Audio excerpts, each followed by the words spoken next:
Prep. Welcome to another session on internal security. So, yesterday we were about to complete the chapter on terrorism. We had just few topics left under terrorism. Let's wrap it up. We'll look at some previous questions as well. And after that, we'll be starting with the next chapter, which is on Northeast insurgency. So, if you guys remember, yesterday we were covering India's counter-terror architecture and the legal framework we have against terrorism. We discussed about NIA, we spoke about NatGrid, and we also discussed the laws that we have, including the UAPA. At the end, we were talking about the NCTC.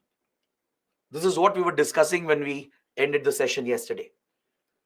So let's start from here. Let's cover the last 2-3 topics that are there, and then we'll take up the previous questions. The NCTC, or the National Counter-Terrorism Center, it was a proposal that was made in India after the Mumbai attacks. This proposal was brought up by the then Manmohan Singh government to improve intelligence gathering and to improve coordination between intelligence agencies. This idea of NCTC was modeled on the NCTC of the United States. I was telling you yesterday that the US learned a very important lesson during the 9/11 attacks, that due to lack of coordination and sharing of intelligence between different agencies, the attacks slipped through. FBI, CIA, they all had different pieces of information which they did not piece together, which they did not bring together due to the lack of sharing of intelligence. This is how usually it works in the world of intelligence. Because intelligence agencies, counter-terror agencies, they're very secretive about how they operate. They don't share information easily with other government organs because there is a risk of compromising their sources, their methods of operation. So they very secretly guard their information, and this sometimes could lead to some intelligence input slipping through the network. So the US, which had established the 9/11 Inquiry Commission to look at the lapses in intelligence, identified several gaps in intelligence sharing. It clearly pointed out that had FBI and CIA shared some pieces of information, the US might have seen the bigger picture and potentially they could have stopped the 9/11 attacks. So following this, the US established the NCTC as an intelligence sharing platform. It was established as an intelligence sharing platform. Is that clear? So all the American intelligence agencies, they come together at this platform. It does not compromise the powers of any intelligence agency, right? It does not step on anyone's jurisdiction. It simply creates a common platform where they can come together and share valuable information with each other. Understood? So on similar lines, India proposed a model for NCTC, but the Indian model that was proposed was slightly different. In the case of India as well, during the Mumbai attacks, IB and RAW, they had some valuable pieces of intelligence with them, but the failure to share that with each other allowed the attack to happen, right? Again, see, don't assume that the attack could have been stopped just because of sharing of intelligence. That is one of the factors that could have played a role, because intelligence agencies, they receive thousands of inputs every single day, right? It's all about carrying out analysis and assessments, sharing that information. So they do prevent many attacks, but some of them slip through, right? So in the case of 26/11 attacks, there was a possibility where IB and DRAW and NTRO, if they had shared all the intelligence they had with each other better, they could have potentially prevented the attack. So following these commissions and inquiries that happened after the Mumbai attacks, India also proposed a similar model, a similar platform called NCTC. But in the case of India, it would not just be an intelligence sharing platform. It would not just be an intelligence sharing platform, but it would have executive powers of its own. This is where the Indian model of NCTC differed from the American model. See, in the US, NCTC was easily established. No one objected to it because it was not stepping on the jurisdiction of any of the agencies. It was not affecting the jurisdiction of FBI or CIA. It didn't have any specific empowerment or any specific law enforcement powers of its own, right? NCTC in the US is not another agency or organization. It's simply a platform where they come together and share intelligence. So as a result, in the US, it was a very smooth process. All the agencies agreed to create the NCTC. But in India, the model proposed by the government was not just an intelligence sharing platform, but rather it would be a separate organization of its own. Just like NIA, it would be a separate organization of its own with its own executive powers to conduct arrest, to carry out investigations, and to even conduct its own counter-terror operations. Is that clear? So essentially, it would become another counter-terror agency, paralleling the NIA and the intelligence agencies of India. And moreover, this would not be set up through law. It wouldn't be set up through a parliamentary law. It was proposed to be set up through a government resolution. So as a result, serious concerns came up about the NCTC model. Very strong opposition came up against it. It was opposed by several state governments. It was opposed by several political parties. It was also opposed by several central intelligence and law enforcement agencies.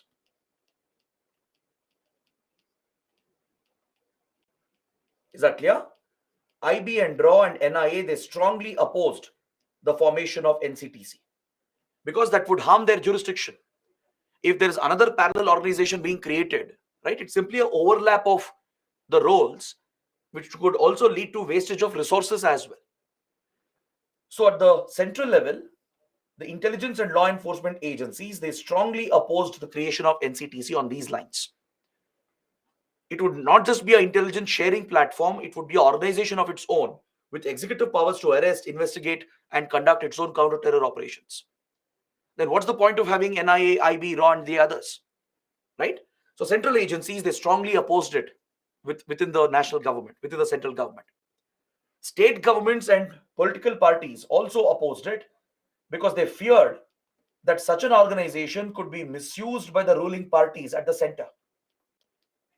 Since it would not have any legal backing, right? It would be set up through a government resolution.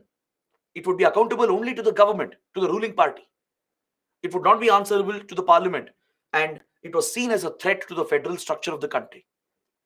Its powers would overlap with the state police. And opposition parties, especially regional parties, they feared that ruling party at the center could use NCTC to target the political opponents and the critics, right? So as a result, there was very strong opposition against NCTC and the proposal was eventually dropped. The proposal has been dropped and NCTC has not been formed. It's not been established in India. Understood? But instead, a platform has been created for intelligence sharing. It's called the Multi-Agency Center or MAC, which functions within the IB. Under Intelligence Bureau, a platform has been created for intelligence sharing, where all the other intelligence agencies like RAW, NTRO, then even the Directorate of Revenue Intelligence, Narcotics Control Bureau, and the others, they will all come together to share information related to counter-terrorism. Only counter-terror related intelligence will be shared. And the platform also helps in planning joint operations against terrorist activities. Is that clear? So NCTC proposal was shot down. It was strongly opposed by state governments, political parties, and by the central agencies as well. It was stepping on their jurisdiction. It was leading to overlap. Regional parties and political opponents were worried that it could be misused by the government as it will not have legal accountability. Clear? There was a fear that it could be used to target political opposition. So because of the strong criticism, the proposal was dropped and instead a multi-agency center functions under the IB where all intelligence agencies share information related to counterterrorism. So this is the institutional architecture that we have in India to counter terrorism. We have a dedicated law enforcement agency, that is the NIA. We have an integrated database, which is NatGrid, to track suspects. We have a legal framework under UAPA, the Unlawful Activities Prevention Act. And we have intelligence agencies such as IB and DRAW, which have their own counterterrorism divisions. So this is the counter-terror architecture of India. Is that clear? A mains question can be asked on this topic. Given the threat India faces from terrorism, right? A direct question can be asked on the role of intelligence agencies, law enforcement agencies, or what is the architecture we have, what are the institutions we have to deal with terrorism. Understood? So now, let's talk about the global efforts that India has taken to counter terrorism. At the United Nations and also through bilateral relations, what efforts have we taken to counter terrorism at the global level? At the United Nations, India has proposed a convention, the CCIT Convention. Please make a note of this. It's very, very important for your prelims. Because it's an old topic, it's not too important for your mains, but very important for your prelims. There can be a question here. CCIT stands for Comprehensive Convention on International Terrorism. This convention was proposed by India in 1996 to deal with all forms of terrorism without distinguishing between so-called good terrorism and bad terrorism. It would cover all forms of terrorism, especially state-sponsored terrorism. India wanted a universal definition of terrorism to be accepted and a common approach to be adopted by every country through this convention so that we could effectively tackle all forms of terrorism without distinguishing between terror groups. Because some countries, they have the habit of distinguishing terror groups as good terror outfits and bad terror outfits, or good terrorism and bad terrorism. Now, how can this be possible? It is possible because there are certain countries which benefit from few terror activities. There are governments which use terrorism as a geopolitical weapon to protect their national interests. Like Pakistan, for example, the United States, Israel, many European countries, several West Asian powers like Qatar, Saudi Arabia, UAE, Russia and China, Turkey, all these major global powers, they work with some or the other terrorist outfit to protect their interests. So they don't act against them. They consider them to be the so-called good terrorists. Why? Because they're serving their interests. Pakistan uses terror groups to target India. Right? Pakistan does not act against Lashkar-e-Toiba. It does not act against Jaish-e-Mohammed. In the eyes of Pakistan, these terror groups are good terror groups. They're serving Pakistani interests. So, in the last many decades, be it US, be it some European countries, West Asian powers, even Russia, China, Israel, Turkey, and some other countries, they have sponsored radical extremist terror organizations. They've worked closely with them and used them as proxies to serve their geopolitical interests. So they don't act against them. This is a case of state-sponsored terrorism. And that is exactly what India wanted to act against. Since we were the biggest victims of state-sponsored terrorism, we wanted the world to stop distinguishing between so-called good terrorists and bad terrorists. These countries, they are hypocritical. They act against only those terror groups which are a threat to them. See, we studied in the previous classes that Pakistan sees TTP as a threat, the Tehreek-e-Taliban Pakistan. Pakistan targets only Pakistan Taliban. It doesn't target other terror groups. Similarly, West Asian powers, US, Russia, China, they all selectively act against few terror groups which are a threat to them. China acts against a terror group called ETIM, but it does not act against Pakistan-sponsored terror groups which are targeting India. Right? So many countries, they do this. They distinguish between terror groups. Those groups which are their proxies, which are serving their interests, they don't act against them. Whereas they target only those groups which are a threat to them. This hypocritical approach of few countries which are involved in sponsoring terrorism is affecting our fight against global terrorism.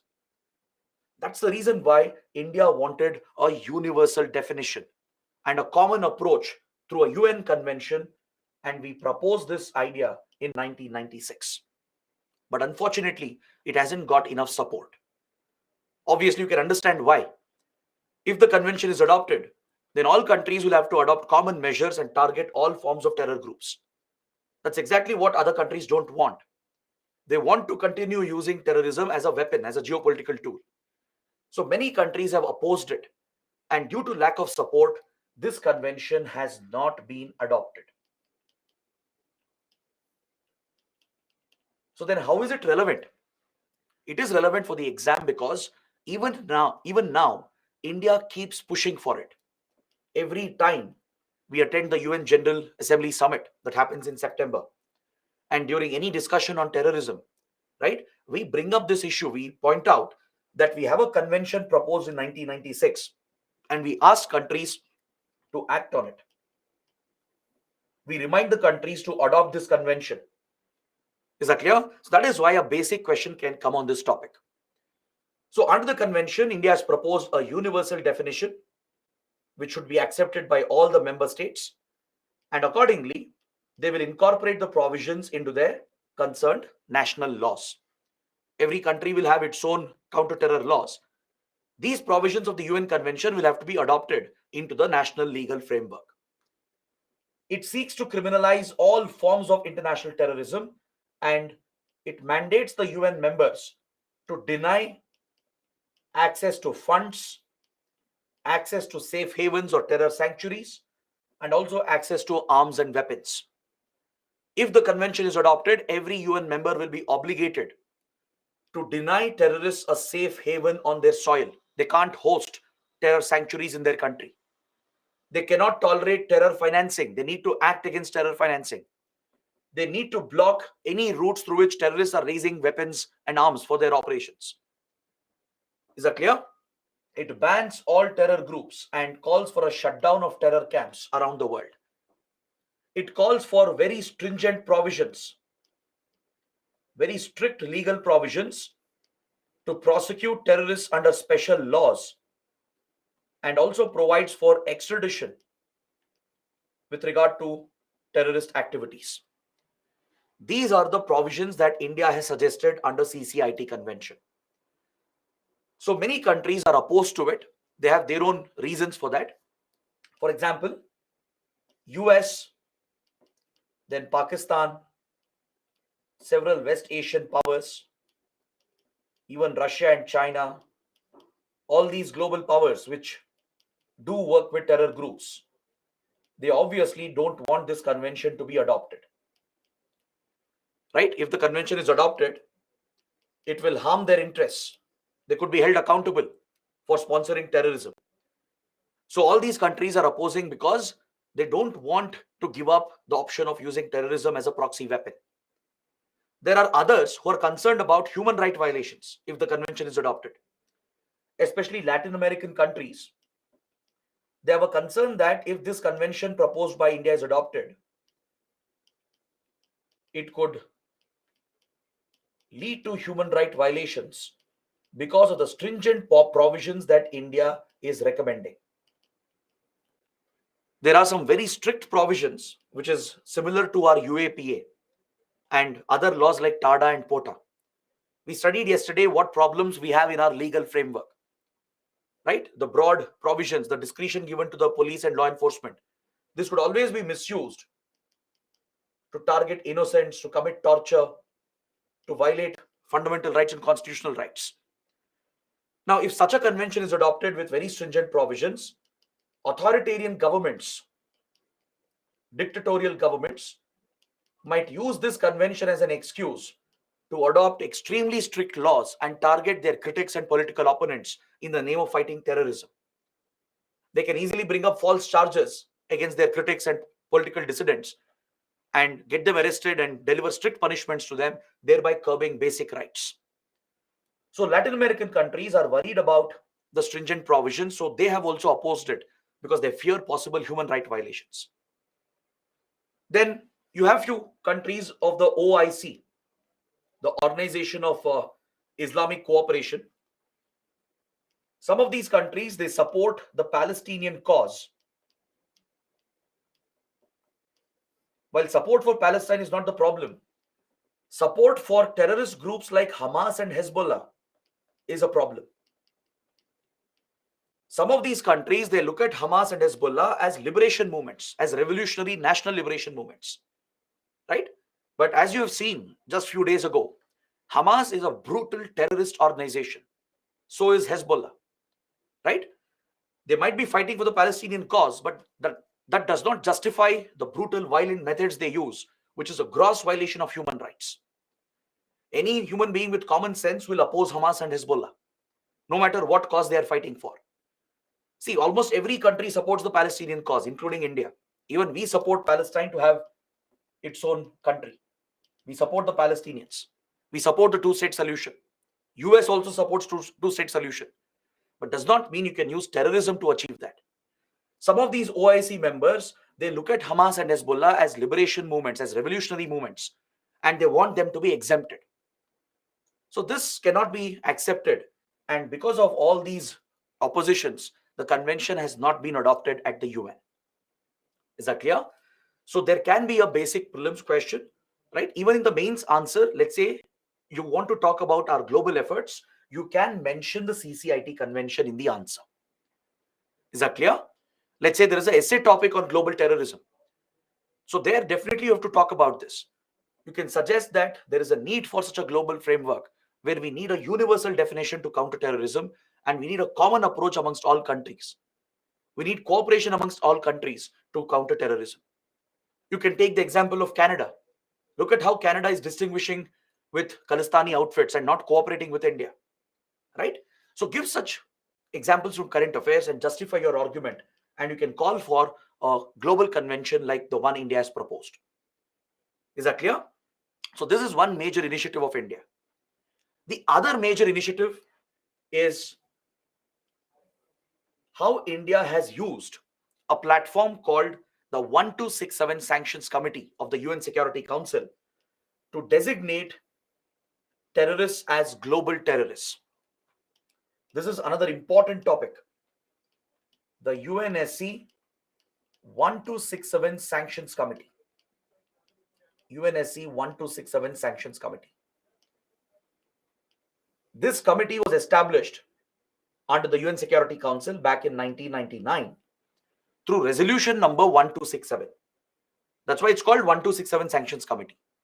All right, it was established through a resolution that was pushed by the members of UNSC, and the resolution number was 1267.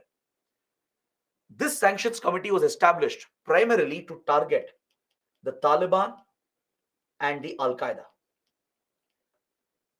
That's why it is also popularly referred to as Taliban Sanctions Committee or Al-Qaeda Sanctions Committee. But after 2014, after the rise of Islamic State or ISIS, few more provisions have been added to cover ISIS terrorists as well. So it's also referred to as the ISIS or ISIL or the Daesh Sanctions Committee. ISIS stands for Islamic State in Iraq and Syria. It's also called ISIL, Islamic State in the Levant region where Iraq and Syria are located. The Arabic name of ISIS is Daesh. So to target ISIS terrorists, changes were made, and today it's even referred to as the Daesh or the ISIL Sanctions Committee. Previously, it was called Taliban or Al-Qaeda Sanctions Committee. Those are the informal names. So it was established in 1999 to designate individual terrorists, especially terror leaders and the top terrorists, to designate them as global terrorists and to proscribe them. Is that clear? So any UN member can propose a name, any UN member can make a proposal which has to be supported by the UNSC. Let's say a country like India. Let's say we want to target a particular terrorist who is a major threat for us. So we need to build evidence against him. The UN member has to build evidence, create a detailed document, and gain the support of UNSC members, the 15 members of UNSC, and bring a resolution to designate this individual terrorist as a global terrorist. This decision will be made by all the 15 members through consensus. I hope you know who are the 15 members of UNSC. You have the P5, the 5 permanent members, US, UK, France, Russia, and China. They are the ones who have the veto power. And there are 10 non-permanent members who are elected on a rotational basis for 2-year terms. So in total, you have 15 members in UNSC. So here decision making is through consensus. It's not just P5 countries which have the veto. Every member has a veto in a way. All the 15 countries have to agree and support the resolution, and only then the individual terrorist will be designated as a global terrorist. And once designated, once a global terrorist is designated by the sanctions committee, 3 types of sanctions will apply against the terrorist. All the UN members have to implement these 3 sanctions. It's mandatory. They have to freeze all the financial assets. Basically, it will lead to economic sanctions against that terrorist. Every UN member, they need to freeze any known financial assets of that individual. It could be bank accounts, property and assets, and maybe other stock investments, any kind of financial asset belonging to the terrorist or related to the terrorist, which is owned by other individuals or organizations. Any such known financial asset which is flagged by the proposing country should be frozen in order to impose economic sanctions. The idea is to cut terror financing. The idea is to limit the terrorists from accessing funds which will help them in planning and executing their terror operations. Is that clear? It leads to economic sanctions. Next, every UN member is obligated to restrict the movement of the terrorist. And if they detect the presence of the terrorist, they need to arrest that particular individual. Because terrorists, they move from country to country, right? When they run their organizations, when they're planning attacks, executing attacks, the terrorists, they move from across borders. So every country will be obligated to restrict their movement. If they detect their presence, they need to arrest them and inform the proposing country. The third sanction, they have to block access to weapons. Block access to weapons. They should ensure that the concerned terrorists will not procure weapons through their country. Is that clear? These are the 3 sanctions which will apply on globally designated terrorists under the 1267 Sanctions Committee. Now, India has relied on this platform quite heavily, and we have targeted many major terrorists from Pakistan, such as Hafiz Saeed, the mastermind of the Mumbai attacks, the founder of Jamaat-ud-Dawa and Lashkar-e-Toiba. Jamaat-ud-Dawa is a front organization for the Lashkar. Lashkar is purely a terrorist outfit, a jihadist outfit, whereas Jamaat-ud-Dawa acts like a social organization, like an NGO. But it's only a cover, it's only a front. Jamaat-ud-Dawa acts as a front for LET, for recruitment, for raising funds, etc. So Hafiz Saeed was designated after the Mumbai attacks. Then Masood Azhar, the founder of Jaish-e-Mohammed. India has targeted him since many, many years. But every time, China was blocking the proposal. Since 2009 till 2019, for an entire decade, India made multiple attempts to designate Masood Azhar, but each time China would block it to protect Pakistan. right? Because this would clearly show that Pakistan is hosting all these terrorists. It allowed Hafiz Saeed to be designated because there was tremendous global pressure after the Mumbai attacks. But in the case of Masood Azhar, China kept blocking India's proposal. It would always cite lack of evidence from India. It would raise these technical issues unnecessarily, and it would always say that enough evidence is not being provided by India. By using this excuse, it would block India's proposal, and since the decisions are taken by consensus, the proposal would fail. Even 14 countries were supporting India out of 15. Only China would be the one blocking. And as a result, the proposals were failing again and again. But after Pulwama attacks, and after India carried out Balkot airstrikes and tensions increased, it appeared that India and Pakistan were going to war. The tensions were very high. So then the P5 members, the other P5 members, they put a lot of pressure on China to remove the bloc. And finally, Masood Azhar was also designated as a global terrorist. Is that clear? It was US, France, UK and Russia which helped India. They wanted to calm India down. They wanted to prevent a potential conflict. Because after the Balkot airstrikes, Pakistan also had retaliated, leading to severe escalation in tensions.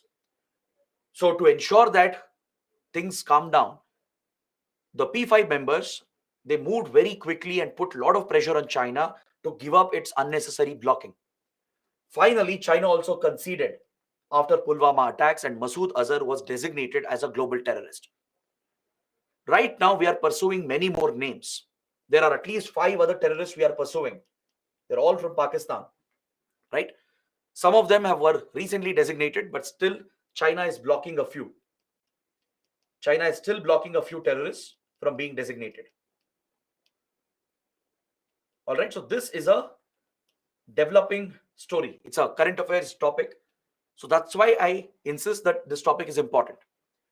You will keep reading about this in your newspapers. In the last 2 years, we are trying to designate few more terrorists from Pakistan, and we have been successful only with a couple of them. But there are 3-4 other names which China is holding on to. It's blocking their designation. Again, on same grounds. It's just trying to shield Pakistan. It's giving diplomatic support to Pakistan. So India's efforts will continue, right? You will see that in the coming months, India might succeed in designating these individuals. So it will keep coming in newspapers, and hence the topic becomes important for your prelims.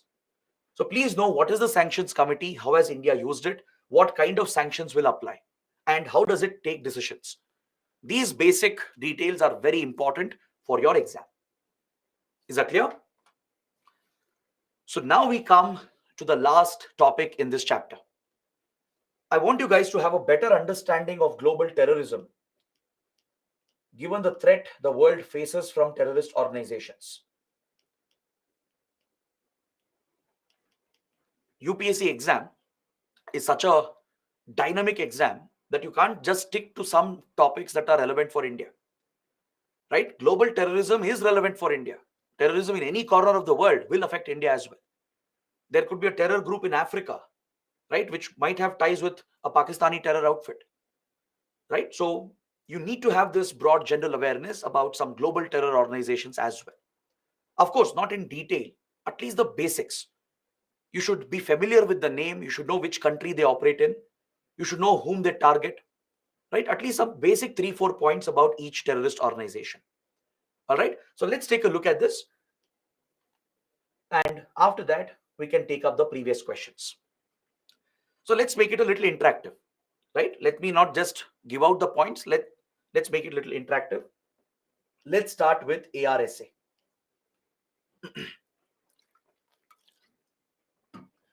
ARSA stands for the Arakan Rohingya Salvation Army.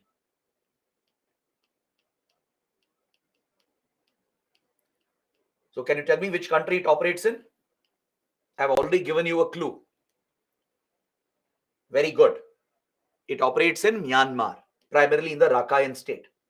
It's a Myanmar-based terrorist outfit, the Arakan Rohingya Salvation Army.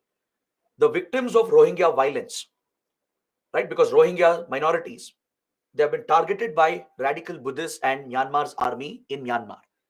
They have committed brutal atrocities against them. They've almost committed a genocide.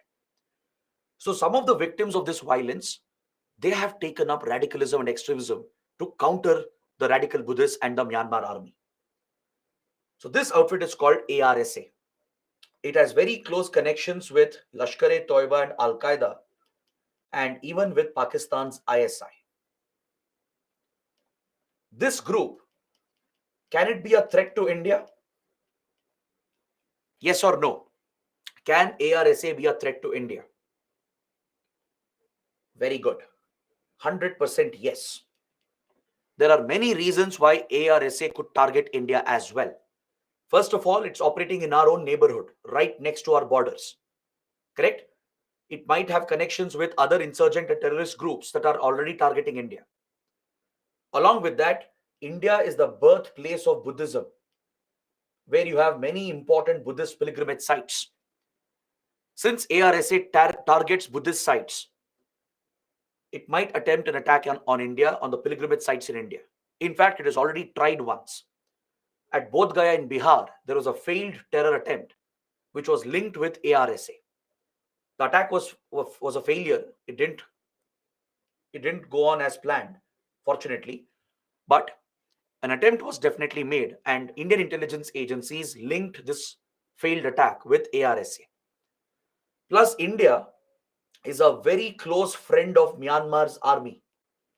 We have never criticized the army, the junta, for the atrocities they have committed against Rohingyas. Instead, we have given funds and weapons to them, right? So that could also be a reason why ARSA could target India. And along with that, India has taken a hostile approach to the refugees. The current government has been unwelcoming of the refugees, and it has taken a hostile approach against Rohingya refugees. So all these reasons could lead ARSA to potentially see India as a target. So India works with Myanmar to contain the threat, and we believe that the group has links with Lashkar, Al-Qaeda, and even Pakistan's ISI. Next, the Afghan Taliban. Of course, you know where it operates. It operates in Afghanistan. Technically speaking, if you look at it academically, Taliban is a radical insurgent political outfit. Is that clear? But the kind of violence it has carried out and the way in which it has Taliban as a terrorist organization. But today, the Taliban has captured power again in Afghanistan. It has formed the government in Afghanistan. So it's no longer just a terrorist organization. It is in power. It has formed an interim government. In 2021, it threw out the Afghan civilian government and it has captured power in the country. So in the past, when the Taliban was very, very close to Pakistan's ISI, it was known to shelter several terrorist organizations. It has given shelter to Al-Qaeda. It has given shelter to anti-India terror groups such as Lashkar, Jaish, Hizbul Mujahideen, even Indian Mujahideen, and some Khalistan groups as well. So Afghan Taliban has tolerated the presence of anti-India terror groups, given support to these outfits at the behest of Pakistan's ISI in the past. So Taliban remains a concern for India, but however, things have changed right now. Right now, India itself is talking to Taliban. We have reopened our embassy in Kabul and we have established a dialogue with Taliban to see if we can protect India-Afghanistan relations, because we have major interests in Afghanistan. We have made very big investments in the country, right? And we have serious security threats from the region. So the reality is that the government, so India is forced to work with it, and we are trying to engage with the Taliban. Recently, talks have been opened between the government of India and the Taliban government. Understood? Next, a related group called Haqqani Network. The Haqqani Network is a notorious terrorist organization that operates along the Af-Pak border, along the Afghanistan-Pakistan border. It is one of the factions one of the branches of the Afghan Taliban.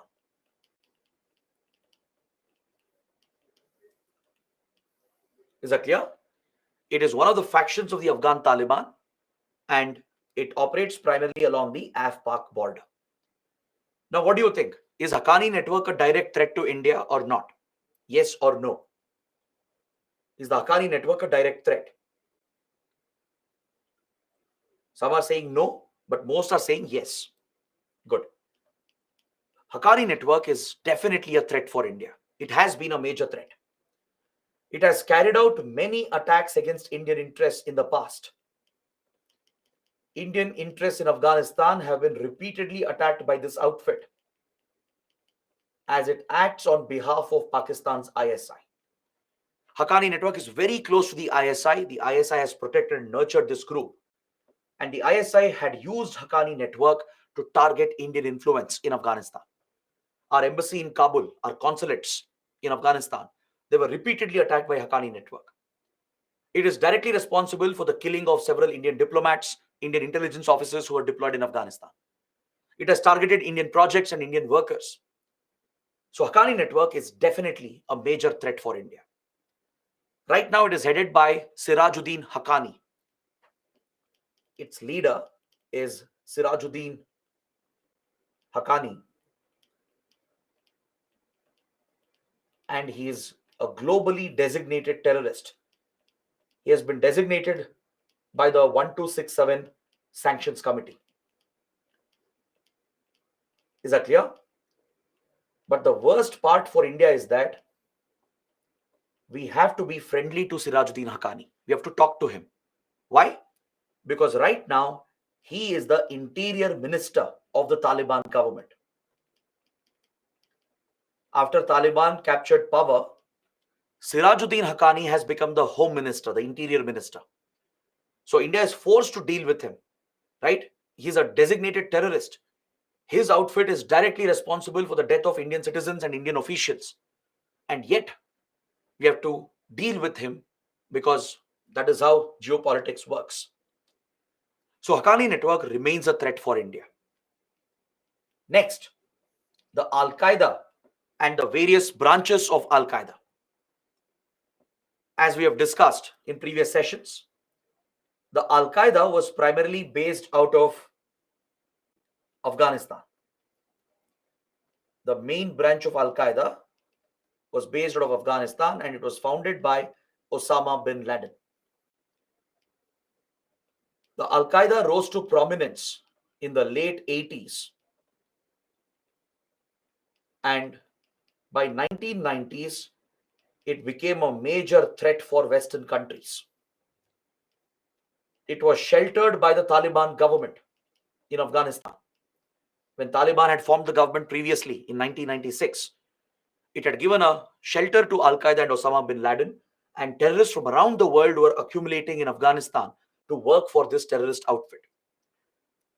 Founded by Osama bin Laden in the 1980s, it started scaling up its terror attacks through the 1990s. It has carried out many major attacks against US and European countries, not only in their own country and their own soil, but in other countries as well. It has repeatedly targeted American interests and European interests. Is that clear? The 9/11 attacks, for example. Then many attacks in Europe, many attacks in Africa, in West Asia, targeting Western interests. All these attacks have been executed by Al-Qaeda. At one point, this was the most notorious terrorist organization, and it was the most well-funded organization. As it had a global appeal, its ideology had a global appeal, right? Osama bin Laden had given a call to target all the so-called non-believers, the kafirs or the infidels. He had given a call that Al-Qaeda will wage a war against Western countries. So this became very attractive for radical extremists around the world, and they all supported the group. Around the world, extremists were backing this group, sending donations and funds, and many of them would travel to Afghanistan to fight for Al-Qaeda. Is that clear? At one point, it was the most prominent global terrorist organization. The 9/11 attacks was the biggest attack carried out by Al-Qaeda, following which the US declared a war against terrorism, especially against Al-Qaeda, and to eliminate Osama bin Laden. So this group has a few branches.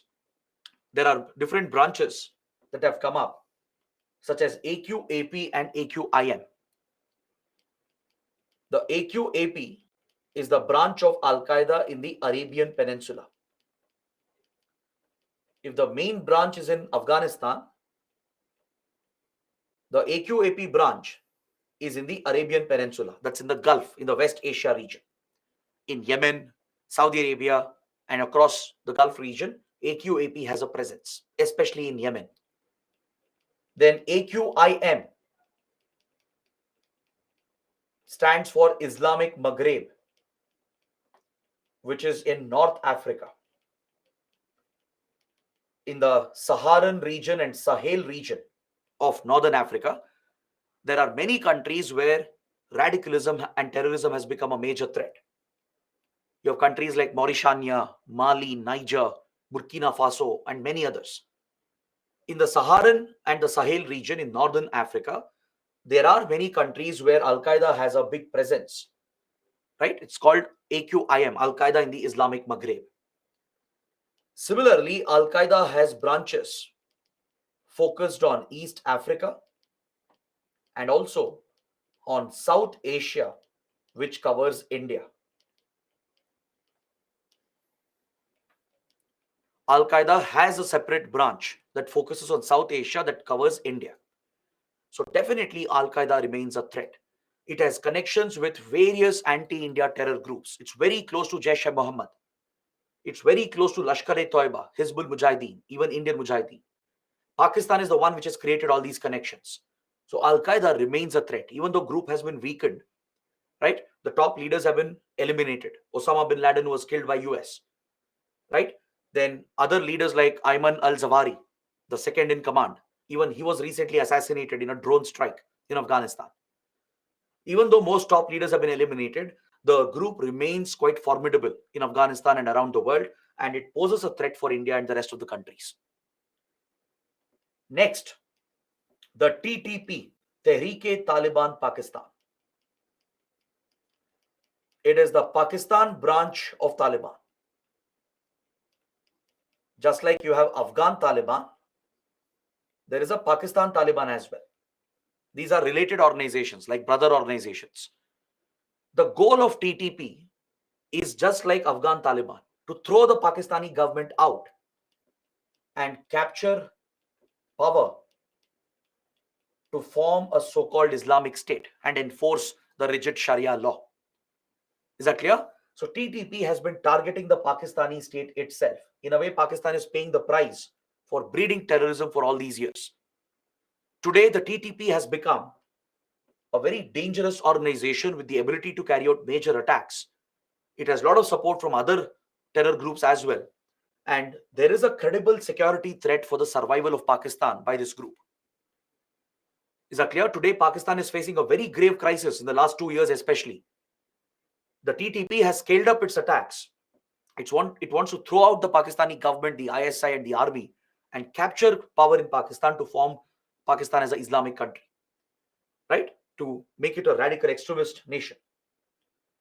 So TTP does pose a very serious threat to the stability of Pakistan, and it's a very serious concern for everyone, including India. In the past, Pakistan has blamed India and Afghanistan for sponsoring TTP. When we had a friendly government in Afghanistan, Pakistan would always accuse India's RAW and Afghan NDS of working together to sponsor TTP as a covert war against Pakistan. But we have denied these allegations, and it has never given any evidence to show that India or Afghanistan was sponsoring TTP. Is that clear? Recently, when Afghan Taliban came to power in 2021, they had struck an agreement between the Pakistani government and the TTP. A ceasefire had been called. But last year, TTP has broken that ceasefire and it has started the attacks against Pakistan again. You might have read in news, in the last 10 to 12 months, Pakistan has seen some major terror attacks. Most of them have been carried out by TTP. So the rise of TTP is a very credible threat to the very survival of Pakistan. The fear is if the Pakistani state collapses, terrorists will run over the country, and the biggest fear is that Pakistan has nuclear weapons. What if the terror groups get hold of nuclear arsenal? That is the concern for India, US, and all the global powers. So TTP is definitely a threat for the region, and it is posing a major threat to Pakistan right now. That's why Pakistan is targeting this group along the Afghanistan-Pakistan border. In fact, because of TTP, Pakistan's relations with Afghan Taliban also has been affected, because the Afghan Taliban government is not acting against TTP, as they look at each other as brotherly organizations which are connected to each other. Both are made up of the Pashtuns in the region. So Afghan Taliban is not targeting the TTP. Afghan Taliban is not targeting the TTP. So Pakistan is furious at this. And Pakistan has conducted its own airstrikes and military operations along the border. And some of these attacks have landed in Afghan territory. So Afghan Taliban has criticized Pakistan's military actions. And Pakistan is blaming Afghan Taliban for tolerating TTP. So this has led to differences between these close allies. For many decades, Pakistan and Afghan Taliban were very close. Pakistan had used Afghan Taliban to target India, to breed anti-India terror groups. But now finally differences have come up between them because of the TTP and its terrorism against Pakistan. Is that clear? Next, ETIM. Any idea which country does it operate in? ETIM. Good. Abhijit, Vaishna, Sania, Ghanshyam and few others have given the right answer. Very good. It operates in China, in the Xinjiang province. China's westernmost province, Xinjiang, which borders Central Asia and Pakistan, and also our Jammu and Kashmir. This province is home to the Uyghur Muslim minority. It is home to the Uyghur Muslims who are in minority. They are the religious minorities in China. And Communist China has repeatedly targeted, oppressed, and discriminated against the Uyghurs. Since many decades, Uyghurs have resisted the Chinese occupation, just like China annexed Tibet and crushed Tibetan Buddhists. Similarly, when PRC was formed, the Communist Chinese state expanded territory towards Xinjiang as well and forcefully annexed these areas. And since then, it has crushed the native Uyghur Muslims. It directly targets their faith. It has committed human rights violations, allegedly. So some of the Uyghurs have taken up radicalism and extremism, and they are leading a terrorist war against China. ETIM is the terror group they have founded. It stands for East Turkestan Islamic Movement. The East Turkestan Islamic Movement. Is that clear? The goal of ETIM is to liberate Xinjiang from Chinese occupation, to break Xinjiang away from China and establish Xinjiang and the nearby regions as a separate country called East Turkestan, which would be a country for the Uyghur Muslims. All right. Now, this group has connections with many terror groups in the Af-Pak border. See, the terror ecosystem present along Af-Pak border has spread to Central Asia as well. Even in Central Asia region, radicalism, extremism has gone up because of terrorism that Pakistan has created and bred in the Afghanistan-Pakistan border. So groups like ETIM, they have close connections with other terror groups and criminal cartels that are operating here in the Afghanistan-Pakistan belt. So in this case, China becomes concerned about terrorism because ETIM has carried out many attacks in Xinjiang and in other parts of China. So since it's a threat to China, China tries to act against terrorism, and it has concerns about terrorism from Afghanistan-Pakistan belt. But when it comes to terrorism against India, China does not take the same position. It shields Pakistan, protects Pakistan, but it only wants action on ETIM. This is the hypocrisy of global powers like China. Is that clear? China is accused of committing very serious human rights violations against the Uyghurs. It has pushed lakhs of Uyghurs into these so-called re-education camps. In Xinjiang, it has set up these detention facilities, right? It's like a jail, essentially. And lakhs of Uyghurs are forcefully pushed into these facilities, and China calls them re-education camps. China says it is de-radicalizing the Uyghurs. In the name of de-radicalization, it is forcing the Uyghurs to violate their faith, to do acts and practices which are against their religion. It's forcing them to consume alcohol and pork meat, which is haram in Islam, right? So China is forcing them to do this, and this is a grave violation of religious freedom. It's a violation of fundamental rights. So that is why US and European countries have targeted China with sanctions for the violations it is committing against Uyghurs and the Tibetans. Is that clear? Even China is under sanctions from US and Western countries. It's because of human rights violations in Tibet and in Xinjiang. So that is ETIM. Next, Islamic State or ISIS, ISIL, Daesh, they're all the same. One of the most notorious groups to have come up in the recent past.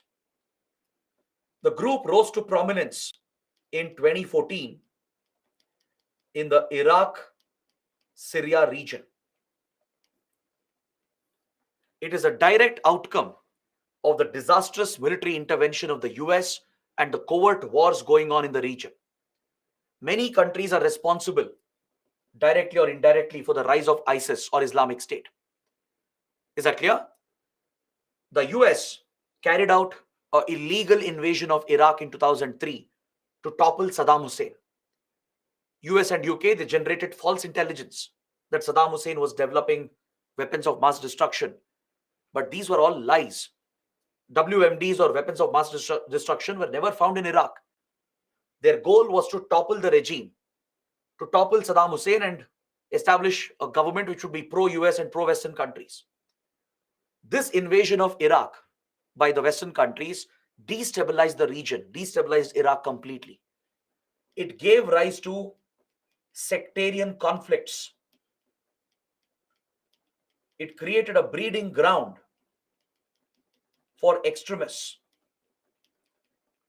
Because as Iraq didn't have a stable government and conflicts broke out between Shias, Sunnis, and other communities, it became a breeding ground for extremists and terrorists, and Iraq was not able to deal with the rise in extremism and terrorism because it didn't have a stable government because of the war that was imposed on the country by US and UK. These disastrous consequences gave rise to a fertile ground for extremists to thrive. Is that clear? Then later in Syria, Western countries, along with West Asian powers like Saudi, UAE, they all pushed a civil war into Syria as part of their rivalry with Iran. They sponsored a rebellion against the Syrian president, who's an ally of Iran. Iran and Syria are Shia powers, whereas Saudi, UAE, and others are Sunni powers. So because of their intense geopolitical rivalry, right, they sponsored a rebellion. They misused a revolutionary movement that was going on in the region called Arab Spring. Across West Asia and North Africa, a revolutionary pro-democracy movement had started called Arab Spring movement. It was spreading from Tunisia to Egypt to many other countries. So this movement spread to Syria as well. But US and Saudi Arabia and the others, they misused the movement to deliberately topple the Syrian government, which was an ally of Iran. So this destabilization carried out by US and Saudi gave rise to extremist outfits which could thrive in this region. Right? In the Iraq-Syria belt, multiple extremist groups were thriving under the sectarian divides that had come up. And ironically, the US was working with an outfit called Al-Nusra, the Al-Nusra Front, which operates in Iraq and Syria. It is actually a branch of Al-Qaeda. It's a faction of Al-Qaeda in Iraq and Syria. When the US was trying to destabilize Syria to target the Syrian president and his government, they worked with a terrorist group called Al-Nusra Front, which is an Al-Qaeda branch, Al-Qaeda faction in Iraq and Syria. Now look at the irony of this. In Afghanistan, they were fighting Al-Qaeda. But in Iraq and Syria, they're working with Al-Qaeda factions, but just because it is serving their interest. The American interests were being served as Al-Nusra Front was fighting against Bashar al-Assad, the Syrian president, who was an Iranian ally. Though they were working to topple the Syrian government, and US and few other powers, even Israel is no less, Israel and these Sunni powers, they aligned together to sponsor the rebellion in Syria, which destabilized the country. Before these events happened, Iraq and Syria were stable countries. Even though they were dictatorships and authoritarian countries, they were very stable. They didn't see any terrorism as such. But because of this external interference and the destabilization carried out, Iraq and Syria, they lost strong governments. When governance weakens, when there is a power vacuum, it will become a breeding ground for extremists, right? So all these extremists who are thriving here, they came together under the leadership of Abu Bakr al-Baghdadi. Under the leadership of Abu Bakr al-Baghdadi, many of these terrorists were united and he gave a call for Islamic State. By 2009-2010, Abu Bakr al-Baghdadi had emerged as the top terror leader in Iraq, Syria, and he rallied support amongst all the extremists, and he gave a call for forming an Islamic caliphate. He said he will establish an Islamic State. They'll capture territory of Iraq and Syria, topple the governments, throw out the foreign powers, and they'll form an Islamic State called a caliphate. Abu Bakr al-Baghdadi even succeeded in capturing territory. By 2014, this outfit had got tremendous support by various extremist forces here. They had enough funds and weapons as well. And in 2014, all of a sudden, they ran across Iraq and Syria, capturing large territories in this region. So with this territorial control, Abu Bakr al-Baghdadi declared that an Islamic caliphate had been formed. He declared himself as the caliph, right? The territory that they captured was as large as Great Britain. As large as Great Britain. That such a large territory was captured by ISIS in Iraq and Syria. It started enforcing the rigid Sharia law, started targeting all the non-believers, and committed brutal atrocities in the region and beyond. Is that clear?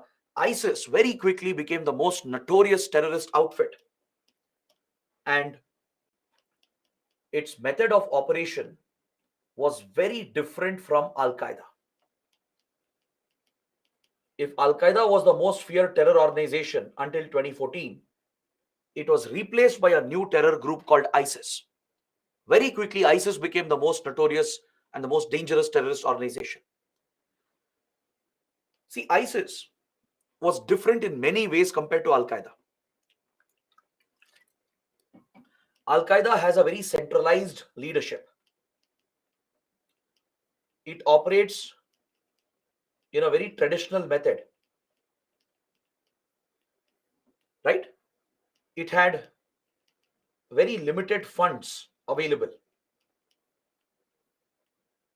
Whereas ISIS disrupted the terror industry. It was like a startup disrupting the tech industry, right? Many experts have drawn this comparison regarding how ISIS and Al-Qaeda were in competition actually. Like which group will be more brutal, which group can attract more support and more popularity. We saw this competition breaking out between ISIS and Al-Qaeda from 2014 to 2018. Because until then, Al-Qaeda, which was the most prominent group, was getting all the donations. It was getting all the support and funds from extremists around the world. But now all of a sudden, there was a new entrant, a new player, right, which actually succeeded in forming a so-called caliphate, declared a caliph as well. So in that regard, ISIS was more successful than Al-Qaeda. It was showing results. So it immediately got tremendous global support. And moreover, it operated on a decentralized structure. Even though there is a central leadership in Iraq and Syria, which was headed by Abu Bakr al-Baghdadi, it relied on social media and the internet to spread the propaganda, to spread the religious propaganda. In that regard, it was a new age terror group, which was leveraging technology, using various social media platforms like Telegram, even WhatsApp and WeChat, Facebook, right, and many other encrypted applications. These apps were being used to carry out propaganda and raise recruitment from around the world. Essentially, it was operating on the franchisee model, right? The central leadership would only give out propaganda material, spread the ideology, circulate some videos, etc. But from around the world, radicals were getting self-radicalized. Self-radicalization was being seen around the world, where extremists were taking up ISIS ideology on their own without any push from the central leadership. Whereas Al Qaeda was never like this. Al Qaeda was a very centralized structure, very conservative, traditional outfit, where the terror leaders had to, move around. They had to preach, raise support from around the world. They operated in a very traditional and limited manner. But ISIS was the one which really leveraged technology, especially the internet and social media, and spread its propaganda and almost carried out a franchisee model of terrorism. Meaning anyone in any part of the world could abide by their propaganda, fall prey to their radicalization, and commit acts of terrorism in their name. ISIS would not even know that this guy is their terrorist. They wouldn't even provide any funds or weapons, right? So around the world, people on social media would get self-radicalized and they would carry out attacks on their own. In many cases, there were lone wolf terrorists, that is, a single individual who was self-radicalized on the internet, who would commit an attack and then give credit to ISIS. This was never happening with Al Qaeda. Al Qaeda had to struggle to plan and execute a major attack, right? It had to get directly involved in funding, in planning, in execution, and then claim credit for the attack. But ISIS would simply deliver the propaganda. Extremists would get indoctrinated, carry out attacks on their own, and then give credit to ISIS. ISIS would have never given funds or weapons to them. Is that clear? So as a result, the scale of threat posed by ISIS was many times higher. And as it captured territory, a vast territory, it gained control of oil fields and several factories in Iraq and Syria. So it started raising a lot of revenue apart from the donations that were coming in. Apart from the donations coming in from extremists, it started generating its own revenue like a government. It controlled many oil fields in Iraq and Syria, along with certain factories and some resources. It started selling them on the black market, started trafficking them. It started engaging in organized crime to raise massive funds for its terrorist operations. So very quickly, it became the most notorious terrorist outfit, right? So from countries around the world, extremists were indoctrinated through their propaganda on social media, and even many educated youth, right? Many youth who had nothing to do with radicalism, they got brainwashed, they got indoctrinated by ISIS ideology, right? Even India saw the impact as many self-radicalized youth, they tried traveling to Iraq and Syria to fight for ISIS, to join the caliphate. Many succeeded as well. Several students, software engineers, doctors, right? And even the regular crowd, many of them got self-radicalized. At least a few hundred to a few thousand youth of India were self-radicalized in states like Maharashtra, Karnataka, Kerala, UP and Bihar, then even Andhra Pradesh and Tamil Nadu, right? So from all these parts of India, several youth, even educated youth, got self-radicalized by ISIS ideology on the internet. Many traveled to Iraq and Syria to fight for ISIS. Some of them have died in Iraq and Syria itself. Some of them have come back, and they definitely pose a threat to India. So many of them have been arrested, many of them have been punished, and there are others who traveled to Afghanistan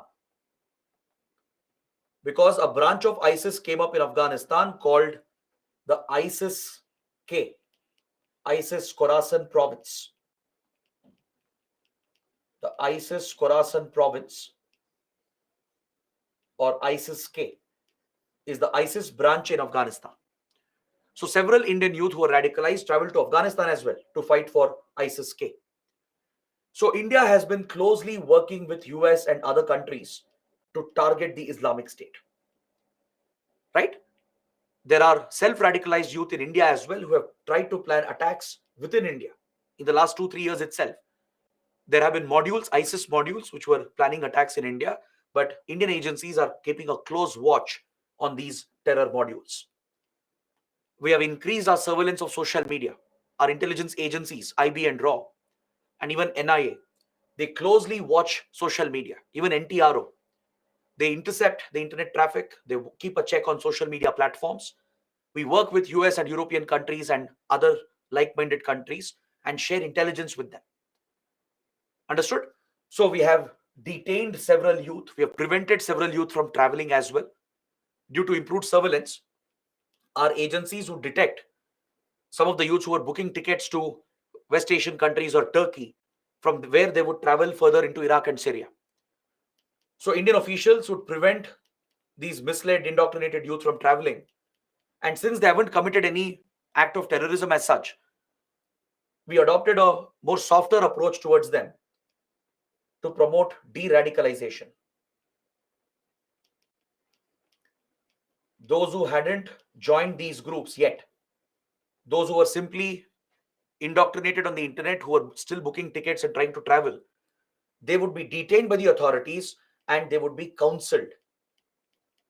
They would be counseled by the community leaders, by the government officials, by mental health counselors, by the family members, to promote de-radicalization.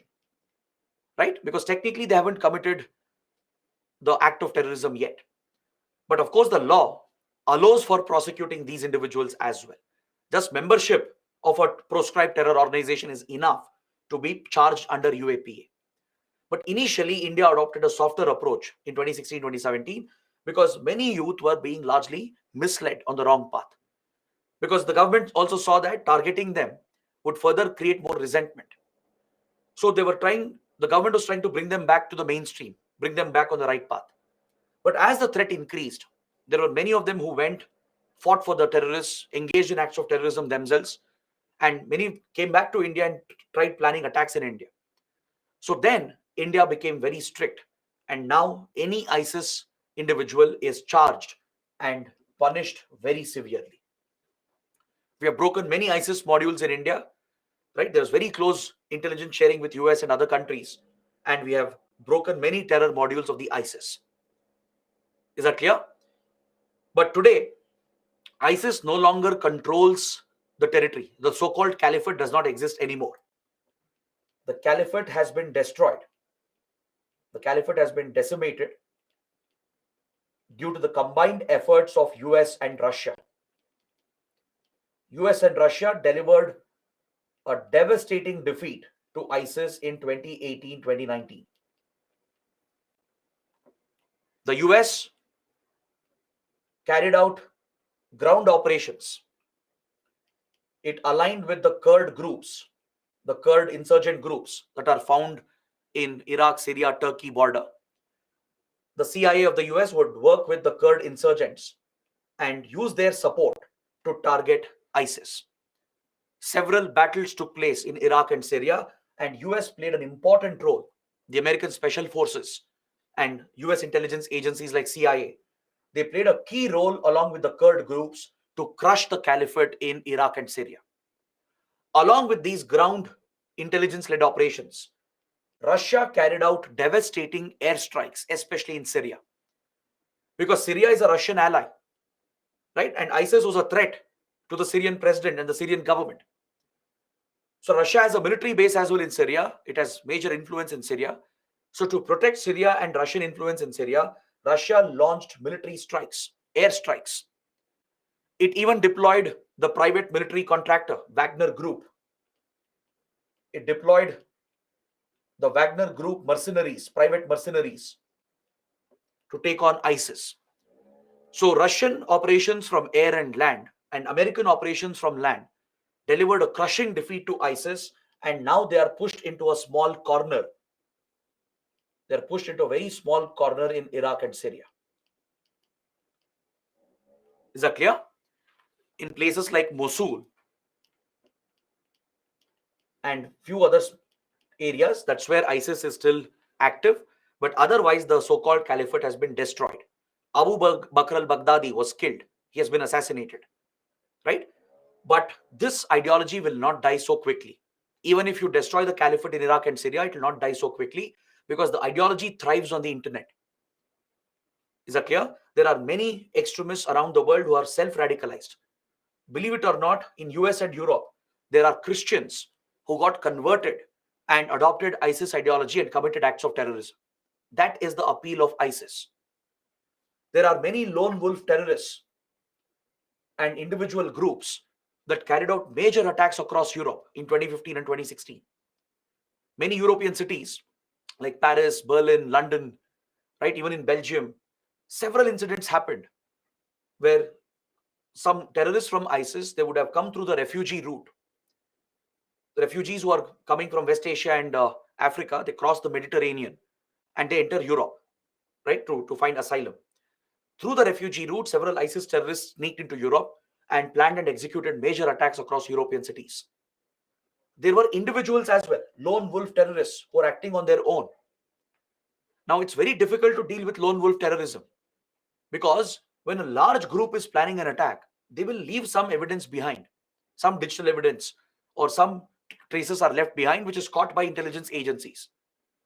Intelligence agencies, they maintain a wide surveillance through human assets, technical assets, and through surveillance. So they will pick up some information and they'll disrupt the attack from happening. But when a single individual is planning an attack, it's almost impossible to identify those individuals. And that too, they carry out attacks in a very simple manner. They don't go for sophisticated attacks. When groups are planning an attack, when an entire group of people are planning an attack, they go for sophisticated attacks. They try to procure arms and weapons. They try to assemble explosives, right? They choose their targets carefully. So a lot of planning will be involved. They'll leave some evidence behind and they'll get caught. But in case of lone wolf terrorists, if there is some individual in some remote area and this guy who's always on the internet has become self-radicalized, and tomorrow he comes out of the house with a knife or with a basic gun, or even drives his car or truck into a crowded group of people and kills them. So how do you deal with them? How do you figure out that this individual is becoming a terrorist? It's very, very challenging to deal with lone wolf terrorism. There have been many such incidents, all right, where ISIS terrorists who are self-radicalized, they have taken cars or trucks or buses and rammed them into crowded places, killing as many people as possible. They have taken knives and other rudimentary weapons, even gas cylinders, and set it on fire in public places. They've stabbed people, right, trying to kill as many people as possible. So these are lone wolf terror incidents associated with ISIS. So this remains a concern and a challenge. That is why tackling the threat on social media is a priority for intelligence agencies. We will study this in the coming chapter. We'll understand the threats on social media. We'll come to it again. In Sri Lanka, there has been a major concern for us. In Sri Lanka, a terror group called National Tawheed Jamaat, the National Tawheed Jamaat, or NTJ, it carried out a major attack in Sri Lanka, which is the Easter Sunday bombings of 2019. The Easter Sunday bombings in 2019, where multiple churches were attacked by the NTJ. Now, this terror group is also affiliated with ISIS. It gave credit to the ISIS, and ISIS took the credit as well. So NTJ in Sri Lanka is like ISIS branch in Sri Lanka. And the concern for India is that NTJ terrorists have presence in India. In Kerala and Tamil Nadu, these NTJ terrorists who planned and executed the Easter Sunday bombings, they were frequently coming to Kerala and Tamil Nadu as part of their preparation for the attacks. India was keeping a watch on them. India's RAW had surveillance on these NTJ terrorists, and we had passed on intelligence to Sri Lanka regarding a major upcoming attack. but Sri Lanka failed to prevent it. And following this, India has been working closely with Sri Lanka to keep track of the rise of Islamic State in Sri Lanka. This is a credible threat for India. Given Sri Lanka's proximity to India and the interest we have in Sri Lanka, the presence of any such ISIS affiliate is a threat for India as well. That's why NIA's jurisdiction was expanded. NIA was given foreign jurisdiction so it could investigate such cases which are connected to India. Is that clear? So these are some basic details you should know about Islamic State. You should be especially familiar with the competition seen between ISIS and Al Qaeda. Right? They were competing for influence, for support and funds. And ISIS clearly emerged on top because of the different model it was following compared to Al Qaeda. Next, just a few last points. After that, maybe we can take a short break. We'll close the chapter as well. Boko Haram. Have you heard of this terror group? Anyone? Can someone tell me in the comments?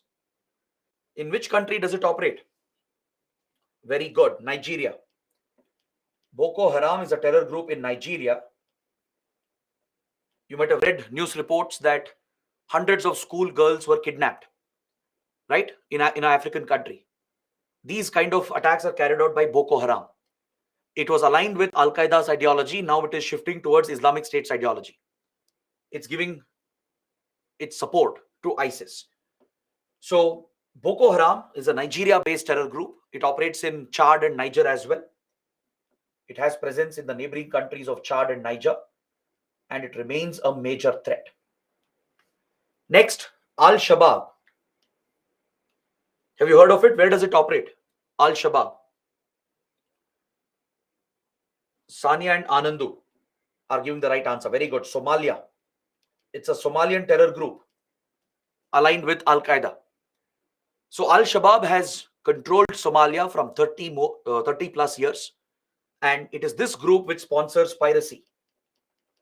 The Somalian pirates who attack ships, commercial ships, and hold the ship hostage to get ransoms, right? They're all supported by Al-Shabaab. That's how Al-Shabaab raises funds for its terror activities.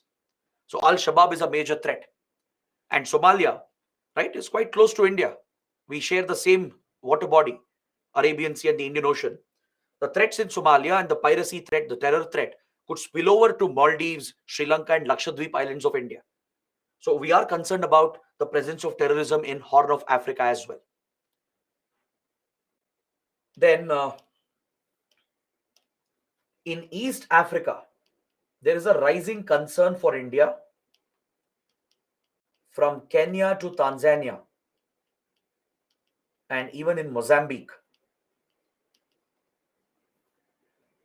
In these East African countries where India has major interests, we even have a strong diaspora in some of these countries. There are several Indian families present in Kenya and Tanzania. So in this region, which is very close to India, Al-Qaeda was a concern and a threat previously. In fact, in 1999, Al-Qaeda had attacked the US embassies in Kenya and Tanzania. So Al-Qaeda has always had a major presence in these East African countries. Now, recently, Islamic State's presence and influence has started rising. All right. A couple of years ago, an entire city in Mozambique was taken over by Islamic State terrorists. ISIS terrorists in Mozambique, they took over an entire city, planning to turn it into a caliphate. It took an intense battle to liberate the city captured by ISIS. So these developments in East Africa destabilizes the Indian Ocean. And given our investments, our interests, the presence of our community here, it is a major threat for India. The rise of terrorism in East Africa is also a concern for India. All right. Then in Philippines, even in Philippines, there is a terrorist outfit. Then in Indonesia, Al-Qaeda and ISIS have created a presence for themselves. So Southeast Asia is also not free from terrorism. There are few radical terror outfits operating here as well. Is that clear? So India works closely with all these countries to counter terrorism. Now coming to the last two outfits, which I've mentioned in the previous classes as well, Hamas and Hezbollah. I think Hamas needs no introduction right now. I'm sure all of you would have heard about it.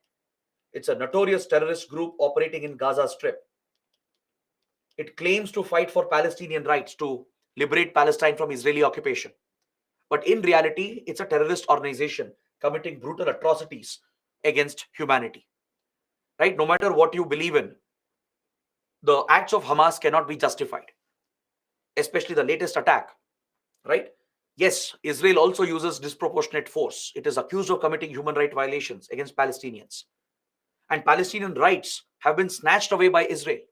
Right? That's why almost every country, including India, we support the two-state solution.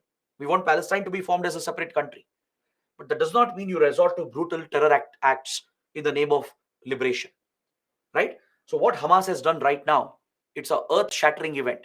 It's going to change the very face of West Asia. Israel will not spare Gaza Strip, and in the name of targeting Hamas, it will use brutal force against innocent Palestinian civilians as well. So Hamas is seen as a terrorist outfit by most countries, but there are a few countries which support Hamas. Hezbollah is another terror outfit operating in Lebanon for the same cause.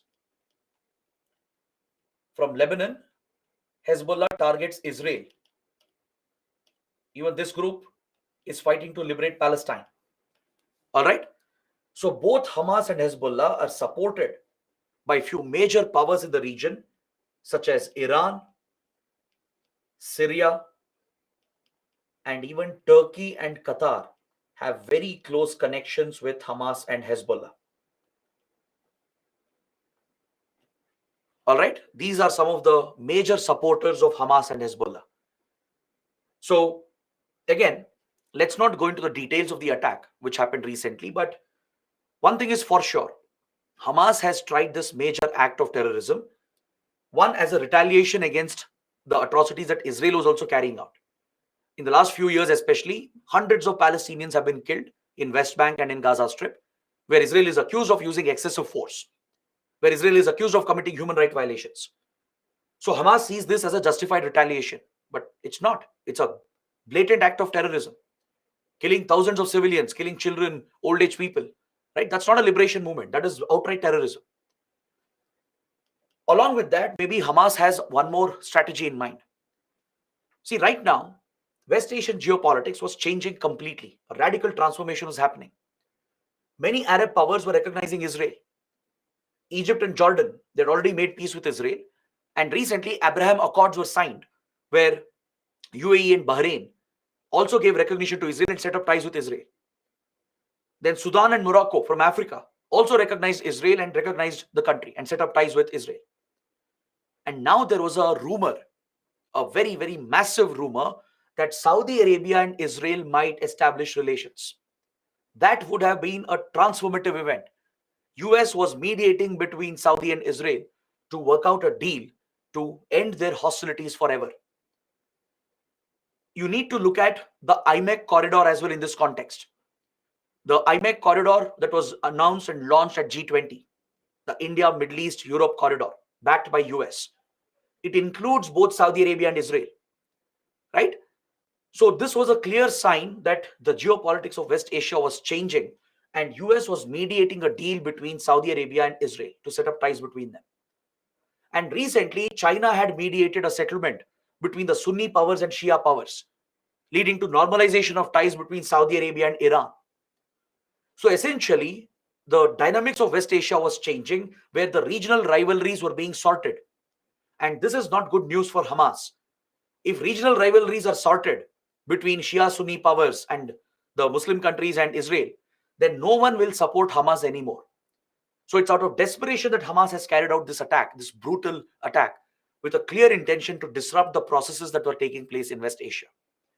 But now, the atrocities it has committed, the scale and the kind of violence it committed, it was a land, air, sea attack, right? Hamas terrorists infiltrated from across land by breaking the border, through air, through paragliders, and also through the sea route, through Mediterranean Sea. They attacked many cities, targeted civilians, not just the defense forces. They have taken hundreds of people hostage, right? And they haven't distinguished between women, children, and old age people. So the brutal violence they have committed, the mindless killing, rapes, and murders that have been carried out on Saturday and Sunday, right? It is something that has shocked the world. It is unprecedented. Nothing on this scale has ever been seen in the world, right? Not even 9/11 or 26/11 attacks compare with regard to the scale, the violence that was used. Rather, the strategy was quite similar to the Mumbai attacks that India experienced. So every country, almost every country, have criticized the attack. They've called it an act of terrorism. And Israel, of course, has a right to retaliate against Hamas. Hamas is a terrorist outfit. But Israel needs to exercise caution. But it, in the name of targeting Hamas, it can't go on to violate the rights of civilians, Palestinian civilians, right? So it's a very complex situation. It's a developing situation as well. But do know that Hamas has committed such brutal acts of terrorism in the past as well. This is not new. In the last 15 years, Hamas is known to commit such brutal acts of terrorism. It has carried out many such killings. It has repeatedly fired rockets against Israeli civilian population. It has committed several kidnappings. All right. So now Hezbollah also seems to be joining Hamas, and it is looking to put pressure on Israel through Lebanon.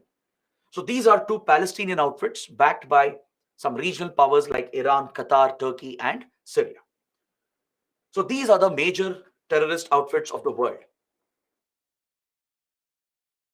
All right. So let's stop the discussion here. Maybe we can take a short break. We'll come back and then look at some.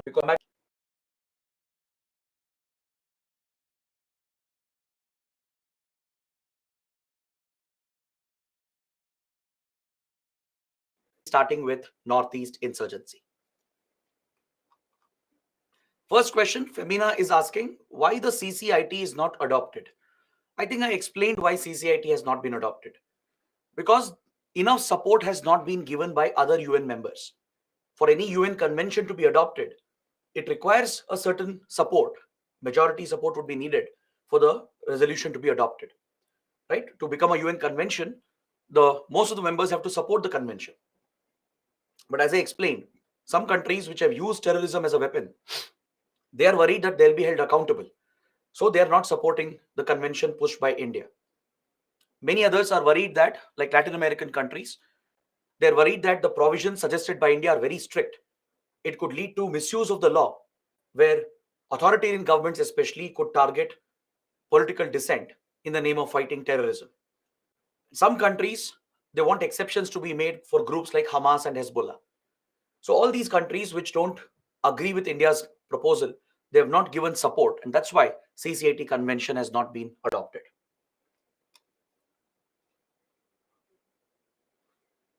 Next, Prashant is asking, Hamas and Hezbollah are claiming parts of Palestine, which is now with Israel. But once upon a time, it was Palestine. One cannot claim part as historical basis. If we Indians are going to claim, then half of Afghanistan, Pakistan, Bangladesh, Myanmar will be ours. Is it not? No, Prashant, actually not. See, in modern times, this area, which is Israel, it was belonging to Palestinians. It was Israel which was created later. It was Israel which was created against international law. The two-state solution had been proposed to form two separate countries at least. That would have been at least a fair solution, right? It was Israel which was formed on historical basis, not Palestine. Palestine existed in modern times. It was the Jews who took over the region, formed Israel, and then occupied Palestinian territories. So it's a very complex history. It requires an entire class for me to explain the Israel-Palestine conflict. So in international relations, don't worry, we'll cover this topic in detail. We have an entire chapter for West Asia where we will discuss Israel-Palestine conflict. But what you're saying is incorrect. It's not Palestinians who are claiming on historical basis. It is Israel which has formed itself on historical basis, right? When two-state solution was proposed by the UN in 1947, that at least was a fair solution where two countries would have come up, one for Palestinian Arabs, one for the Jews. But Israel broke the two-state solution. It broke the UN provision and declared unilateral independence. It never allowed Palestine to be formed. And since then, it has fought multiple wars and it has even occupied Palestinian territories. Both West Bank and Gaza, they are under Israeli occupation. Is that clear? So what you're saying is not correct. It's not historically correct. Next, Gagan is asking, if Hafiz Saeed is declared a global terrorist, then how come he's still roaming free in Pakistan? Is not Pakistan bound by UNSC resolution? See, this is how our dear friend Pakistan behaves. Yes, of course, Pakistan is bound by the UN commitments, but it is not serious with regard to tackling terrorism. Despite Hafiz Saeed and others being designated as global terrorists, it allows them to operate freely. It has taken some very limited action. Sometimes it has arrested these terrorists, but it has never pressed terrorism charges against them. All right. Recently, we used another global platform to target Pakistan, which is FATF, the Financial Action Task Force. Through FATF, we got Pakistan grey listed because it was not acting against terror financing and money laundering. And under this pressure of FATF being acting against Pakistan and grey listing Pakistan, then Pakistan took some steps to tackle terror financing. It arrested few terrorists, filed some charges against them. But it is not serious in tackling terrorism. It's not serious about implementing the UN provisions. That is why Pakistan is criticized by India and many countries for breaking these norms and for allowing terror groups to operate freely. Chituri is asking, sir, what kind of rewards these terrorists give to newly recruited youth and how do they radicalize the youth? See, it depends from one terror group to another, but usually they prey on the weak minds. They target victims who already have resentment, a sense of injustice, right? They'll brainwash them with religious ideology first, right? Propagating that their religion is supreme, other religions have to be targeted. They promise that they'll get rewards in heaven, God will reward them, right? Many such strategies are used, and this is across religions, not just in one particular faith. And they also provide monetary benefits. They give them a lot of money. They say they'll take care of their family, right? Usually they target the poor youth, right? People who are very poor, who come from very backward areas. They target them, radicalize and brainwash them, and they promise a sum of money which is given to the family. So some of the youth get motivated by it, right? Because the family can lead a good life after that. So they're ready to sacrifice themselves. So many such strategies are used, from religious indoctrination to monetary benefits. Both are used along with the sense of hatred or injustice or resentment they have against the other side. So by using all these tactics, these terrorists radicalize the youth. Saurabh is asking, airstrikes in Gaza, will it cause humanitarian crisis? It will help Hamas to get sympathy. Is there any other way to fight Hamas? See, Hamas is not Palestine. Please understand that. Hamas is a terrorist outfit. It claims to represent Palestinians, but it's not. Many Palestinians themselves reject Hamas. All right? And the airstrikes and the large-scale military operation that Israel has launched against Gaza Strip will, of course, lead to a humanitarian crisis. It has already caused a major humanitarian crisis. In fact, Gaza is already known as an open-air prison because Israel has surrounded Gaza Strip on all the sides, blockaded Gaza Strip completely from many years. It doesn't allow any supplies to go in without its approval. And now, after the attack of Hamas, as part of its retaliation, Israel has blockaded even basic supplies. It has cut off the supply of food, water, and electricity as well. So any large military operation on this scale, there are 2 million people living there. Not all of them are terrorists. Some of them support Hamas. Yes, some of them side with the terrorists, but there are many Palestinians who are innocents. So large-scale airstrikes and military raids will not, it will not discriminate, right? It will not just target the terrorists, it will target civilians as well. So it will lead to a humanitarian crisis, but it will not create sympathy for Hamas. No one is going to sympathize with Hamas. Hamas is a brutal terrorist organization. There is no doubt about it. Except for their supporters. There are few countries which support them. Other than them, nobody will support Hamas. Even if there is a humanitarian crisis affecting the civilians, Hamas will not get any sympathy. Hamas will not get any support. All right. So guys, these are the questions. So I was mentioning this group called FATF, right? Financial Action Task Force. We will discuss that under money laundering. That's why I did not mention that here, because we have a separate chapter called money laundering, where we deal with terror financing as well. So under the chapter of money laundering, we will discuss Financial Action Task Force. There you will understand how India has used FATF to target Pakistan, how Pakistan was grey listed. What is the impact of getting grey listed or blacklisted by the FATF? We'll study all of that under money laundering. Now let's take up some previous questions. I want you guys to know what kind of questions are asked from this important chapter. In the past, we have got many questions here. For example, in 2014, 2016, 2015, several questions were asked. Even in the latest exam, 2022, several questions related to terrorism have come up. Let's look at a couple of them. Let's see how you can approach these topics. Let's say we'll take up question number 2. The question says, religious indoctrination via digital media has resulted in Indian youth joining the ISIS. What is ISIS and its mission? How can ISIS be dangerous for the internal security of our country? It's actually a very simple, straightforward question following the rise of Islamic State, following the formation of the Islamic Caliphate in Iraq and Syria. So I explained how ISIS has followed a different model to carry out recruitment and to spread its propaganda. It has mainly used internet and social media platforms. So you explain about this in your introduction. You point out the rise of ISIS, that ISIS is this terrorist organization in Iraq, Syria, which established this so-called caliphate, and its strategy has been mainly to use social media to spread its radical ideology and propaganda. It has carried out religious indoctrination through various social media platforms like Telegram, WeChat, and even WhatsApp and Facebook, and many other encrypted applications. Point out how this creates terrorists around the world, how it promotes self-radicalization. Explain how it is a franchisee kind of model, a decentralized model that ISIS created. So once you explain this, discuss the goal of ISIS. Mention that its goal is to form a caliphate. Form this caliphate and enforce the strict Sharia law, which leads to violation of human rights and fundamental rights. Point out how ISIS influence has reached India as well. That is the next part of the question. Explain how few Indian youth have been indoctrinated by ISIS ideology on the internet. How many of them traveled to Iraq, Syria, and Afghanistan to fight for ISIS. How many ISIS modules came up in India trying to plan attacks in India. Right? So explain all these important points, and then provide the strategy of India. How has India been trying to tackle Islamic State? One, we have increased our surveillance of social media platforms to watch out for these elements. We have prevented several indoctrinated youth from traveling to Iraq and Syria.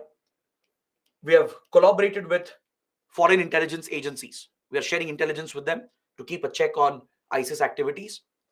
And we have also broken up many ISIS modules in the country and acted strictly against them.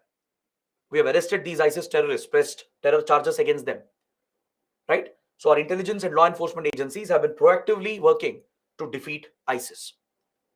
But in India, there is no large-scale support for ISIS. It's a few hundred to few thousand youth who have been misled and indoctrinated by the ideology on internet and social media platforms. So provide this explanation, all these points. If you know any recent events or examples, add that into the answer, and that completes your question. That completes your answer to this question. All right. Look at this third question. It deals with hot pursuit and surgical strikes. The terms hot pursuit and surgical strikes are often used in connection with armed action against terror attacks. Discuss the strategic impact of such actions. This was asked because of Uri attacks and the surgical strikes that India carried out. All right. So you know what is a surgical strike? It's a precision strike conducted on foreign soil. You might use your special forces. It could be done even by using missiles or even by using fighter jets. Any precision strike on foreign territory is a surgical strike. You can explain how India retaliated against Uri attacks, targeted the terror launch pads across the LOC, and how Indian special forces, the para commandos of the Indian Army, infiltrated into POK and decimated several launch pads of Pakistan. Pakistan had created these terror launch pads to launch terrorists into India. So as a preemptive action, we targeted these launch pads and eliminated several terrorists. So a surgical strike is essentially a precision strike conducted using either land forces or even through aerial attacks. All right, so explain what is a surgical strike. Next, what is hot pursuit? In that year, since surgical strikes were carried out, there were many articles talking about similar action, and there were articles explaining what is a hot pursuit. As the name itself tells you, hot pursuit is basically a chase where security forces go behind terrorists and criminals.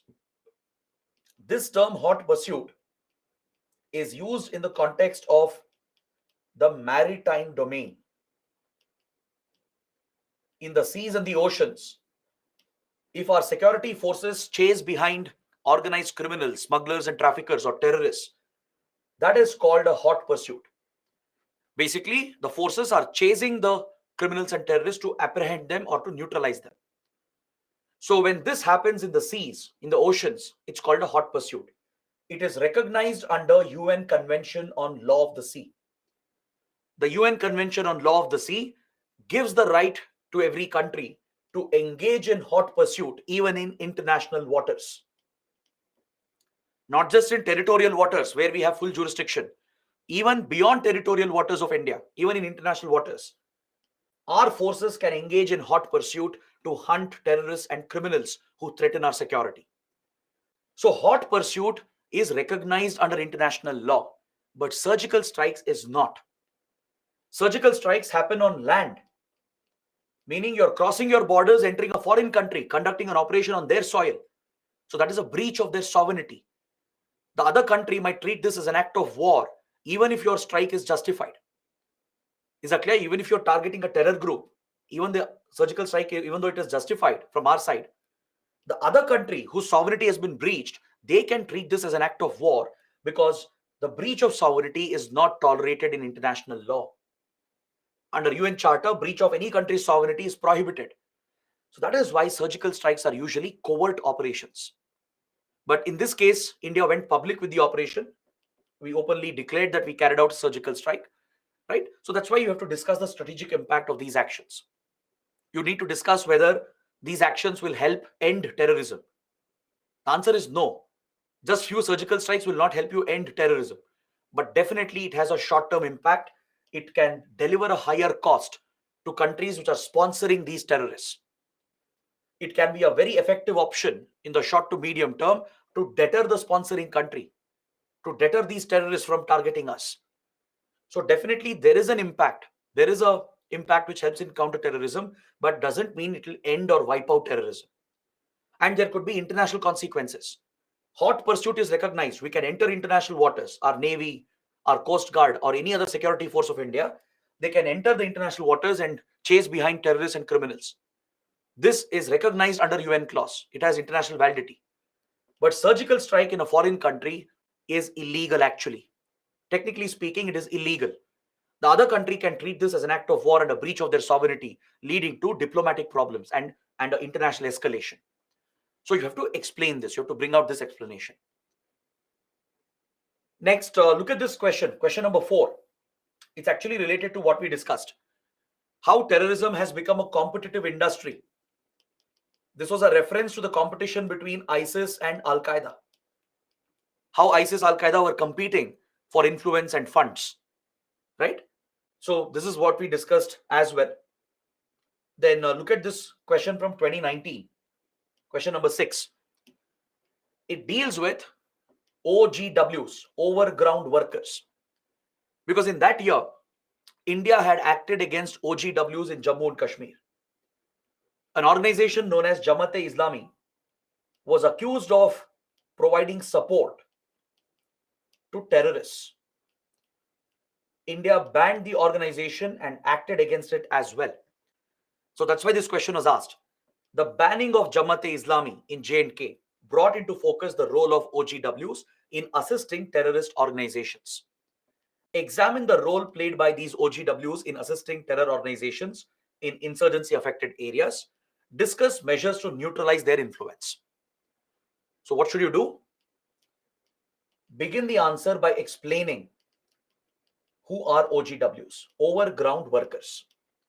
See, OGWs are not terrorists exactly. Rather, they are civilians. They are regular civilians who have a normal life in the public domain, right? They are working overground, basically. They're working quite openly. But they are secretly helping, assisting the terrorists who are operating in our insurgency hit areas. All right, they themselves are not terrorists. They have a normal life, they have a normal job, they'll be working quite openly, visibly, but secretly they could be helping terrorists. Those elements, those civilians who are giving that support, that logistical support, especially to terrorists, to help in their acts of terrorism, they are classified as OGWs, overground workers. All right, this question was directly triggered by current affairs of that year. As India banned Jamaat-e-Islami as a OGW, that's why the question was asked. Now, we have already studied the role of these support elements. Now, be it with regard to Khalistan movement, be it the Naxal movement, be it Northeast insurgency or Jammu and Kashmir. In all these conflict zones of India, we have seen such local support being present. Now, didn't we discuss the local support in Naxal corridor? Right? Didn't we discuss the local support in Kashmir and Punjab? There could be these elements who are providing shelter to terrorists. They're not directly involved in the act of terrorism. Maybe when the terrorists are trying to hide, they might shelter them in their own home. They might arrange some funds for them. They might store weapons for them. They might help in their transportation. For example, they might provide vehicles to the terrorists to travel. They might arrange a bike or a car which the terrorists might use for a terror attack. They might help in their propaganda. So such indirect support which is extended by regular civilians to terrorists, right? This also is illegal. They are classified as OGWs, overground workers. So give examples from different conflict zones, from Naxal corridor, maybe from Kashmir or Northeast India. Explain that such local support does exist. There could be civilians giving such logistical support to terrorists. There could be a NGO, a social organization, providing legal support to terrorists who have been arrested. Even that is the work of OGWs. There are few Naxal sympathizers who give legal aid to Naxals who are arrested, right? So all these acts can be classified as the role of OGWs, overground workers. So what India does is that we have a graded response to deal with OGWs. Now, you can't treat OGWs just like you do with terrorists because they themselves have not committed an act of terrorism. So you have to categorize the OGWs depending on what support they are providing. And accordingly, you have to deal with them. Let's say there is a civilian who has been threatened, right? The terrorists might threaten them to give support. They might ask for food supplies. They might threaten them to give them a hiding place. So they have no choice. They are forced to help them or else they'll be targeted. The terrorists will kill the locals if they don't give them that support. So such OGWs can't be punished, right? They have to be advised not to help these extremists. They have to be kept under watch. The forces have to instruct them to share any such information immediately, to ask the help from our security forces. That is the approach for grade A OGWs who are just being threatened and forced. They have no other choice other than helping them. There could be another category of OGWs who are willingly helping them but giving some basic support, like arranging a vehicle for them, right? Or storing their weapons, holding the weapons for a while, and later the terrorists will come and take the weapons from them. This is limited support being given. So for against them, cases can be filed. They can be arrested and punished, but under relatively lower charges. But there could be other OGWs who are directly aiding terrorists and they even know when the attacks are going to happen and still they'll hide it from our security forces. Such OGWs who are closely involved with terrorists, who are involved in the planning and execution, right? Who know where the attack is happening, when the attack will happen, and still they stay silent. those OGWs will be delivered much stricter punishment. And all right, they'll be treated almost like terrorists under UAPA. They'll be charged under terror charges and they'll be punished very strictly. So such a graded response is there. It depends on a case-to-case basis. Depends on what kind of support they have extended. So this has been the measure India has implemented to deal with OGWs. These are supporters, local supporters of terror groups, insurgent groups who are working over ground. Is that clear? So these are the kind of questions UPSC will be asking you. We recently had a question in this year's mains exam. There was a question dealing with how our agencies are dealing with terrorism. UPSC asked to list out the role of different agencies of India and how they are dealing with counterterrorism. So you have to talk about IB, RAW, NIA, and other agencies to explain India's fight against terrorism. So these are the kind of basic questions that will come. Trust me, these are very simple. If you have understood everything that we have discussed, and if you can cover current affairs, the current developments, answering these questions will be very easy and very simple. All right. So this is where I would like to stop the discussion on terrorism. We have covered almost every topic. Trust me, don't go beyond this. This itself is enough. This is more than sufficient. Now let's move on to the next chapter and let's look at the next conflict zone, which is the northeast region of India, the final conflict zone of India. So now we have covered the Naxal corridor, we have covered Punjab and the Khalistan movement, we have covered Kashmir and pan-India terrorism as well. We even had a discussion on global terrorism. Now let's focus on the last conflict zone of India, which is the northeast region, which has been affected by multiple insurgencies. The northeast region has been seeing insurgent movements from 1947 till now. Throughout India's independent history, in the last 75 years, northeast region has suffered from multiple insurgencies. In total, there have been at least 30 to 40 different insurgent organizations that have operated in northeast India. I'm not even underestimating. At least 30 to 40 different groups have operated here. All right. But the root cause for these groups, where they have operated, what is their agenda, it varies from group to group. It has changed from time to time. So we can't take a uniform approach to northeast India. We can't simply just focus on the general factors related to insurgency. We have to get very specific here. The northeast is actually a complex region. The geography is complex, the demography is complex. All these complexities have given rise to different root causes, and there have been different insurgencies that have been built on these root causes. So in Assam, for example, the nature of insurgency in Assam has been entirely different. Why insurgency came up in Assam is different from why insurgency came up in Nagaland. It's not the same.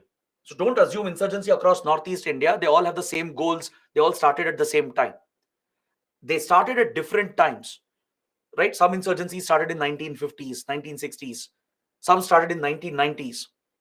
Some insurgencies have come to an end, but some insurgencies are still thriving. All right. So there is a wide range within northeast insurgency. It varies from state to state. The root causes vary, the time period varies, and the threat that these groups have posed also varies. So what we will be doing is that first we will have a general discussion. Let's have a general discussion on northeast India. Let us understand why the region has seen so many insurgencies. How come so many insurgencies have not come up in South India, in Western India, right? Why the northeast region has been so badly affected? There must be some common factors. So based on this, we'll have a general common discussion, which applies for the whole northeast region.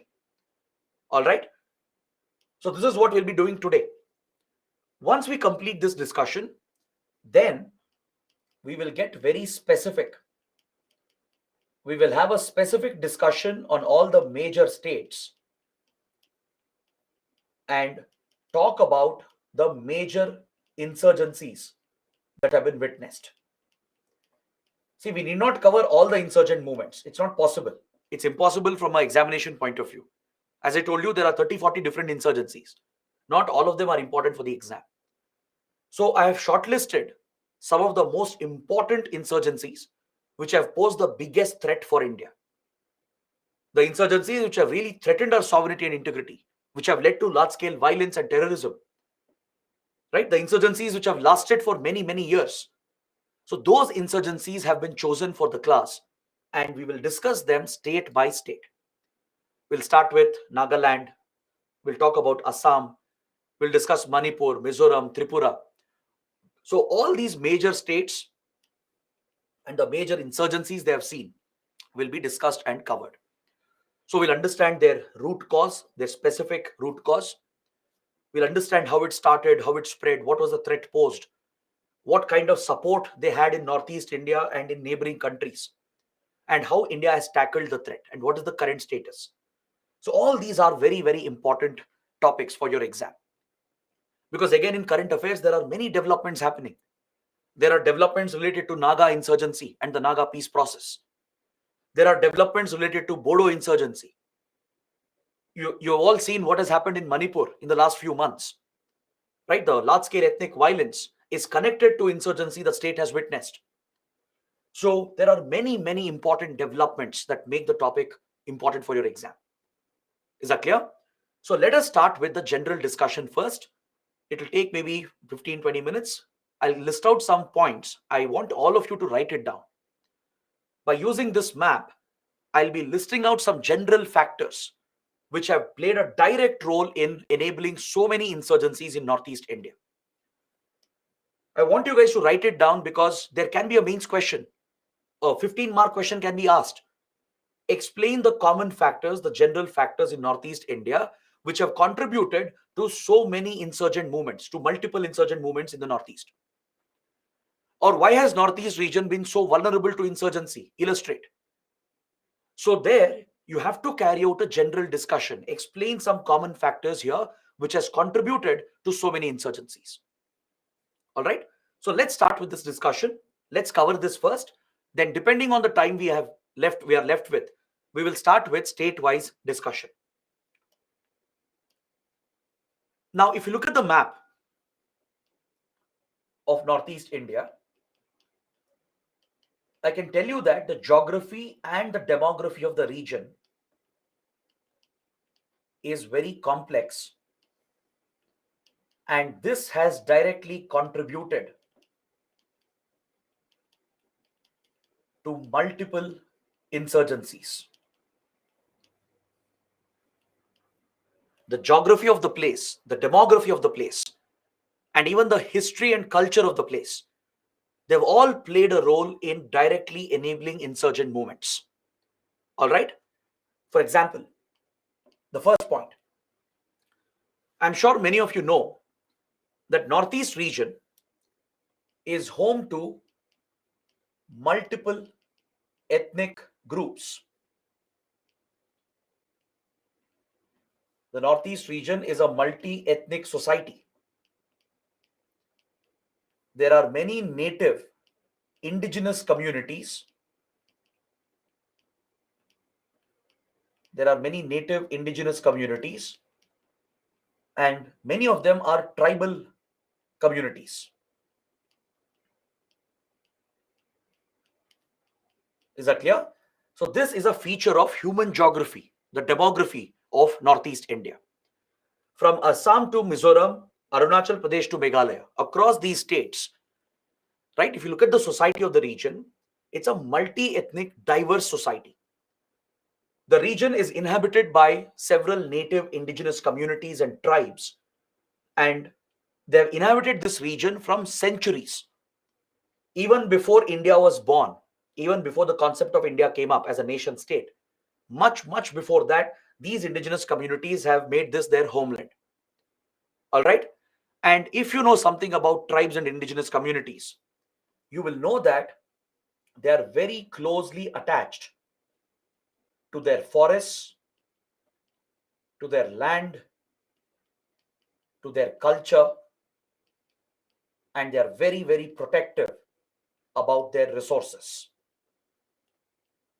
This is what defines their identity.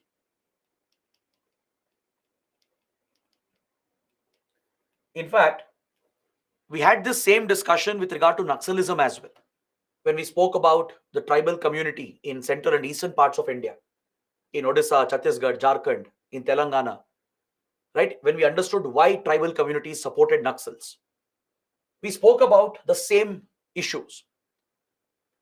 Now, this is a very popular and well accepted theory as well, that when tribals face a threat from the outside, if they feel threatened by any outsider, tribals generally they fight back quite fiercely, because please understand that tribals inherently are vulnerable.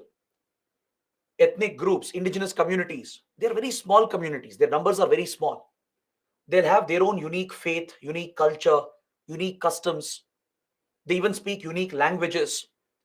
That is their identity, that represents their identity.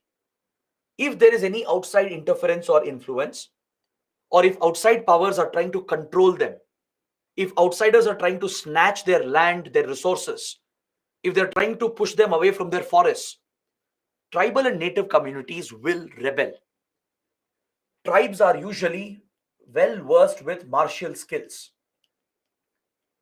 Since they live in the forests, they mainly rely on hunting, they collect basic forest produce, they have a very harmonious relationship, a sustainable relationship with their environment, with the forest. They respect the forests, they respect their land, they respect the animals, right? They never pollute, they don't over exploit. They take what is needed and in return protect their forests as well. So tribes and ethnic groups, they share that special bond with the forest. That is their identity, that is where they live. Is that clear? This is something which is widely depicted in many popular movies as well. From Avatar to Triple R, right? The theme is exactly the same.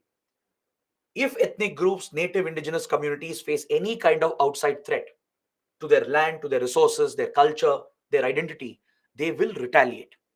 Because that is the only way they can protect themselves. Because historically, these communities have not been exposed to modernization, right? They've not been exposed to the modern laws and modern ways of governance. So they feel that any kind of outside interference is a threat to them, and which is genuine to an extent. The first time that the tribes and ethnic groups in Northeast India felt threatened was under British rule. British India, which dominated over Northeast India as well, right?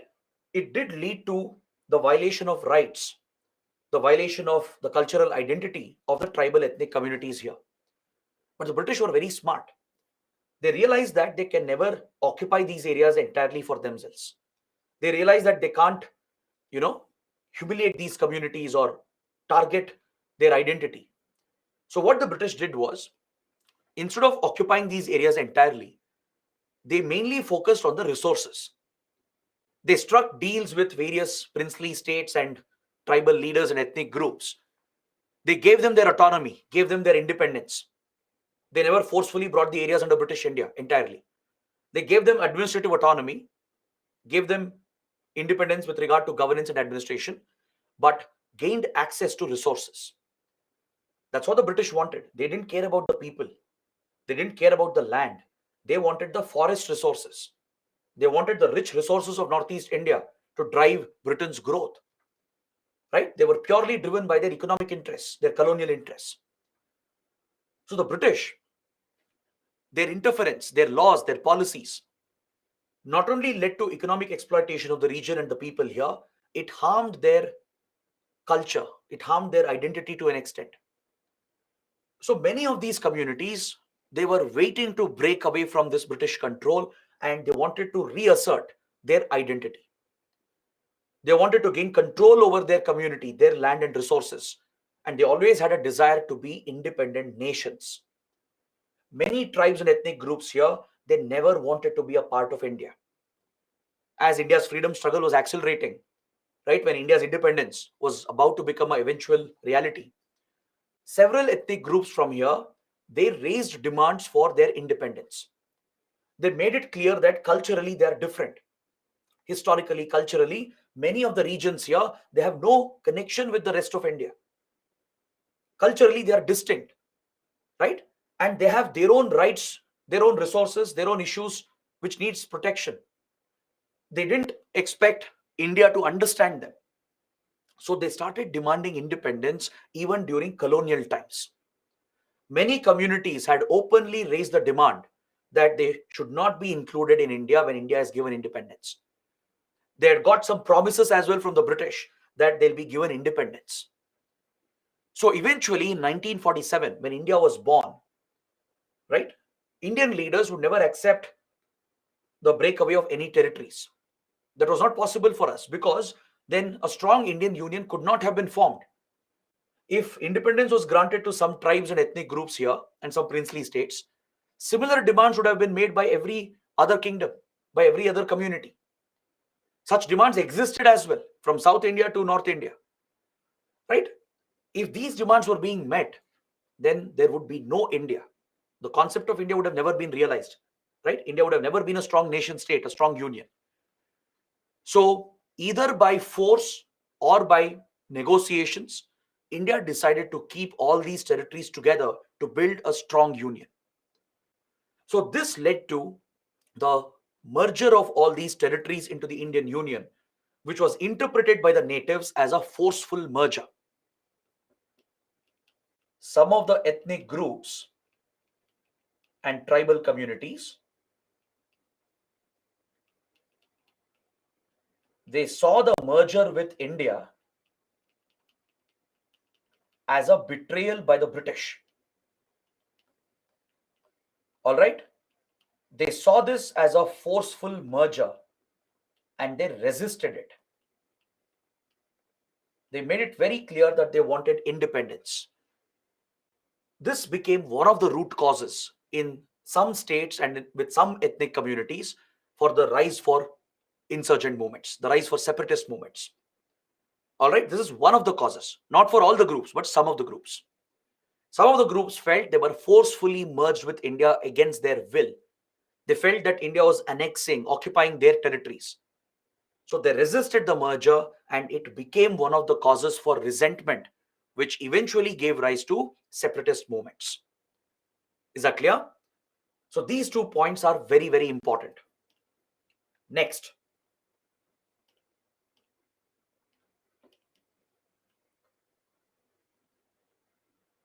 After these regions came under India, several laws and policies of the Indian government seemed to hurt tribal rights. Environmental laws, developmental policies, right? It would lead to displacement of tribal communities. It would lead to an impact on tribal culture and customs. See, in a democratic nation, we try to apply a common law, right? We try to provide for a uniform law as much as possible. But in some tribal communities, their customs are very different. In Northeast India, there are some communities which are matriarchal or matrilineal, where the woman is the head of the household, right? There are very different marriage customs. The customs related to inheritance, adoption, divorce, they're all very different in some communities. And also the faith, the religion that they practice. Some communities have their own native faith. Some have subscribed to Hinduism, some have subscribed to Islam or Christianity. So the religious customs, the faith of the community, the practices, this felt that there was a feeling that this felt threatened by Indian governance, by Indian laws that would be imposed following independence. So the environmental laws, the civil laws, the developmental laws and policies, some of them were rejected by the community here in Northeast India. This also had an impact. It had a role to play. Along with that, there was a sense of neglect of the region with regard to its development. This is a very genuine root cause. As Northeast India was far away from mainland India, especially from Delhi, subsequent governments did not pay enough attention to develop the region. Connectivity was a big challenge. Poor connectivity through Siliguri corridor was a big challenge. And since violent insurgencies had already broken out by 1947, 1950s itself, India's obsession here became security. In the initial years of independence itself, insurgencies had started. So India's main focus became keeping the region secure, tackling the security threats. So when security becomes the priority of the government, development and welfare becomes compromised. So over the decades, especially from 1950s to 1990s, during those 40 years, adequate attention was not paid for developing the region. Connectivity did not improve. Economic opportunities weren't created, whereas the rest of the country was growing at a faster pace. So this led to a sense of neglect, a sense of alienation. They felt that rest of India didn't care about them. And this is true as well. Across India, there is very poor understanding of what is Northeast India. In other parts of the country, let's say you go to Gujarat, you go to Tamil Nadu, right? People in India have a very poor understanding of Northeast India. And the worst part is that there is racial bias. We Indians, we claim to face racial discrimination in foreign countries, but within our country, we racially discriminate against our own people, right? From calling them Chinese to making stereotypical jokes, right? And to treating them with suspicion. There is every kind of racial bias and discrimination against the Northeast community. And this is a reality in India. Even today, in Indian cities, we have thousands of students and workers from Northeast India. They struggle to get a accommodation. Several landowners or property owners, they don't give their house on rent to people from Northeast India, right? They blame them for being criminals or being involved in criminal activities, being involved in insurgent terrorist activities. Such stereotyping and biases exist, which is openly shown as well. So there is discrimination, and even an element of violence also has been seen in some cases where attacks have happened against people of Northeast India in other parts of the country. So this existence of racial bias and discrimination obviously breeds resentment. Even from the government, there is a sense of neglect, a sense of alienation. Today, things are different. In the last 20, 30 years, things have improved. But I'm mainly talking about 1950s to 1990s. The lack of development, the neglect of the region, the lack of economic opportunities also became a driving factor along with the disconnect with rest of India. There was a cultural disconnect. Understood? So this became another major driving factor that aided the various insurgent movements in the Northeast region. Next, the external support.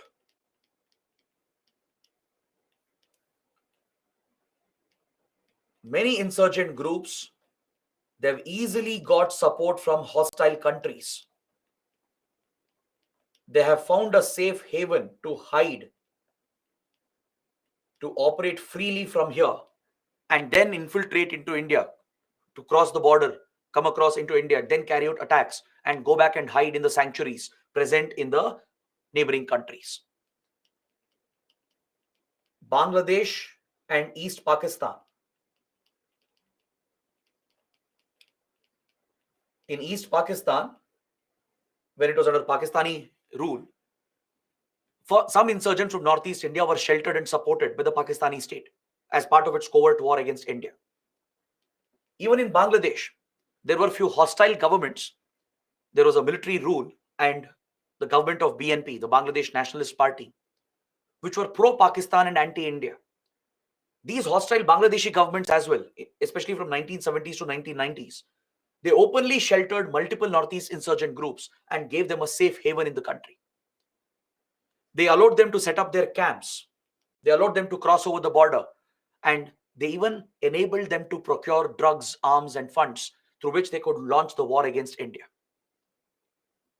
The same has happened in Myanmar. Not by the government or the army, but there are ethnic groups in Myanmar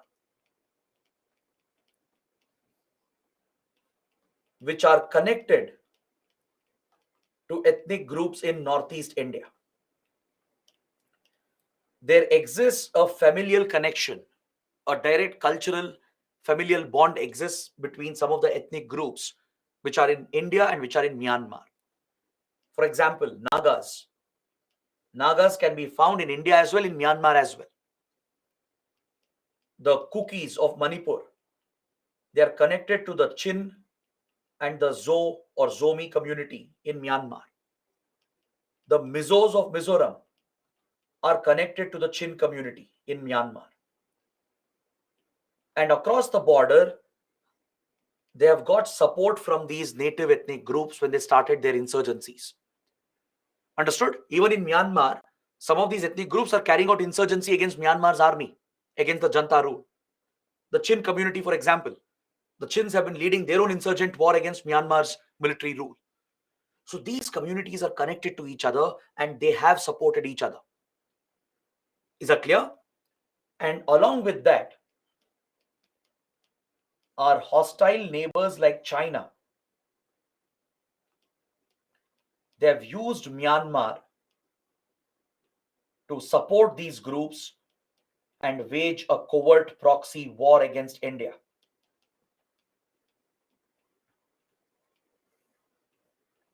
Is that clear? China is involved in this conflict. Chinese intelligence agencies, especially after the 1962 war, from 1960s to early 2000, and even now, India has reasons to believe that Chinese intelligence provides support to some Northeast rebels through Myanmar. It has provided funds, weapons, and given the state support for these acts of terrorism against India. So China has used Myanmar's territory for this purpose. Similarly, Pakistan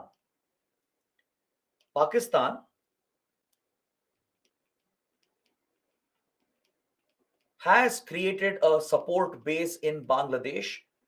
It has tried doing the same in Myanmar as well. Pakistan's ISI has tried to sponsor some Northeast groups and it has successfully done it, especially via Bangladesh. When hostile Bangladeshi governments were there, which were pro-Pakistan, they allowed the ISI to work with these groups and provide them funds and arms and other support through which they could wage their war against India. So the presence of safe haven in Bangladesh and Myanmar and hostile countries like Pakistan and China supporting them through their intelligence agencies has been a major factor in driving insurgency against India. All right. Next, one more important reason. This region that you see here along the Myanmar border,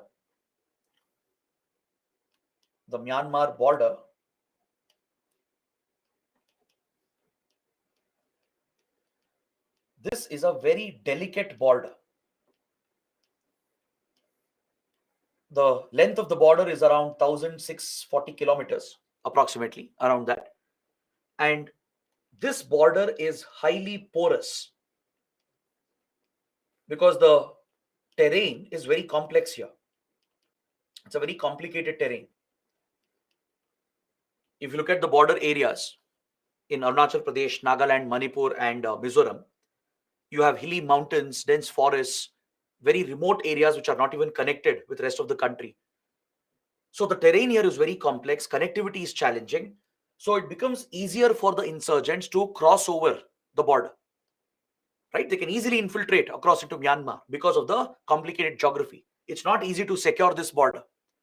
Border security, border management becomes challenging along the Myanmar border because of the tough geography and terrain. And along with that, Myanmar is part of the Golden Triangle. It's part of this region called Golden Triangle, which includes Myanmar, Laos, and Thailand. And the Golden Triangle is a hub of organized crime. All types of organized criminal activities are present here, which aids the terror groups and insurgent groups that operate in the region. Is that clear? In this Golden Triangle of Southeast Asia, drug trafficking, drug production is very high. Arms trafficking is very high. Even human trafficking and wildlife trafficking is present, along with cyber crimes. There are many criminal cartels that operate from here engaging in cyber crimes. committing cyber frauds. They are involved in money laundering, right? So the presence of all these criminal activities, the easy availability of drugs, easy availability of arms and weapons, and the presence of all the smuggling trafficking networks makes it easier for the insurgents to raise funds for their operations, to procure weapons and drugs for their operations. As we discussed under previous chapters, insurgents and terrorists, they're known to use drugs to indoctrinate the youth because it's easier for them to radicalize them. If the youth are addicted to drugs, it becomes easier for these radical elements to brainwash them and radicalize them. They also smuggle drugs for a commission through which they raise funds. They get involved in drug production and drug trafficking to raise revenue for their operations. They make use of money laundering channels to finance the acts of terrorism. They easily get hold of weapons. They get involved in criminal activities like extortion. They threaten people and extort money from them. They will get involved in human trafficking, wildlife trafficking to raise funds. So that terror financing is very easy over here. It's easy to get access to arms and weapons as well. So this is another major factor. Apart from the safe haven being present with state support, there is easy availability of drugs, arms, and other support needed due to the nexus between organized criminal cartels and insurgent and terrorist organizations. Is that clear?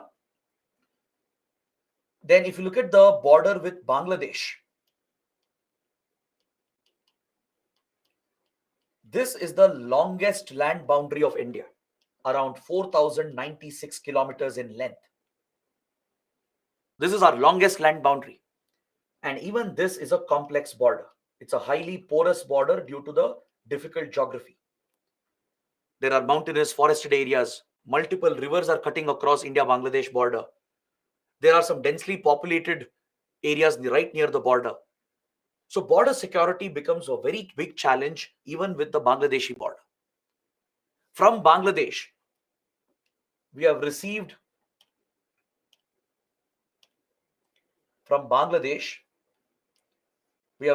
a huge influx of refugees and especially illegal migrants, which is seen as a threat by the native indigenous communities. Remember, I told you, native indigenous communities and tribal ethnic groups, they resist any outside interference. They feel that outsiders will harm their identity, their culture, their land and resources. But in Bangladesh, the crisis that has prevailed in Bangladesh has led to a huge influx of refugees and illegal migrants into India, especially into the Northeast, which has been opposed by the native indigenous communities in Northeast. This also has been a contributing factor to the rise of insurgencies in the region. All right. And one last point. India's counter-insurgency operations under controversial laws such as AFSPA has allegedly led to human rights violations. Large-scale human rights violations have been alleged in the region, which also breeds resentment against the Indian forces and the Indian government. In Manipur, in Nagaland, Mizoram, even in Tripura and Assam, wherever AFSPA was imposed, there are very serious allegations of fake killings, fake encounters, rapes and molestations, kidnappings and torture against Indian forces, against Assam Rifles and even against the Indian Army. Right? Even if some of the allegations are false, there is prima facie evidence available to show that some rogue officers have committed such grave violations. In a conflict zone, as you know, if your state forces are committing these violations, even if there are few cases which are happening, and if the people are not getting justice for that, it will breed resentment against the state. It will promote hatred and anger against the state, creating a factor for driving radicalization. So all these factors are responsible.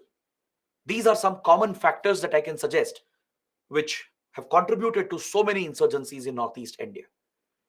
So from the geography of the place to demography of the place, the presence of hostile neighbors and hostile countries, the presence of organized crime, right? The complex social structures, the complex economic factors, and other security strategic factors. They've all played a role in driving insurgency in Northeast India. Is that clear? So I want all of you to make a note of this, because you can expect a question, a 15-mark question asking you to explain why the Northeast region has been so vulnerable to insurgencies. So I've given all the points as well in the next few slides. You can take a look later. Whatever I discussed right now, the same points, more or less the same points, have been provided in the next few slides. So please make a note. Understand how Siliguri corridor has been a choke point as far as connectivity is concerned between Northeast region and rest of India.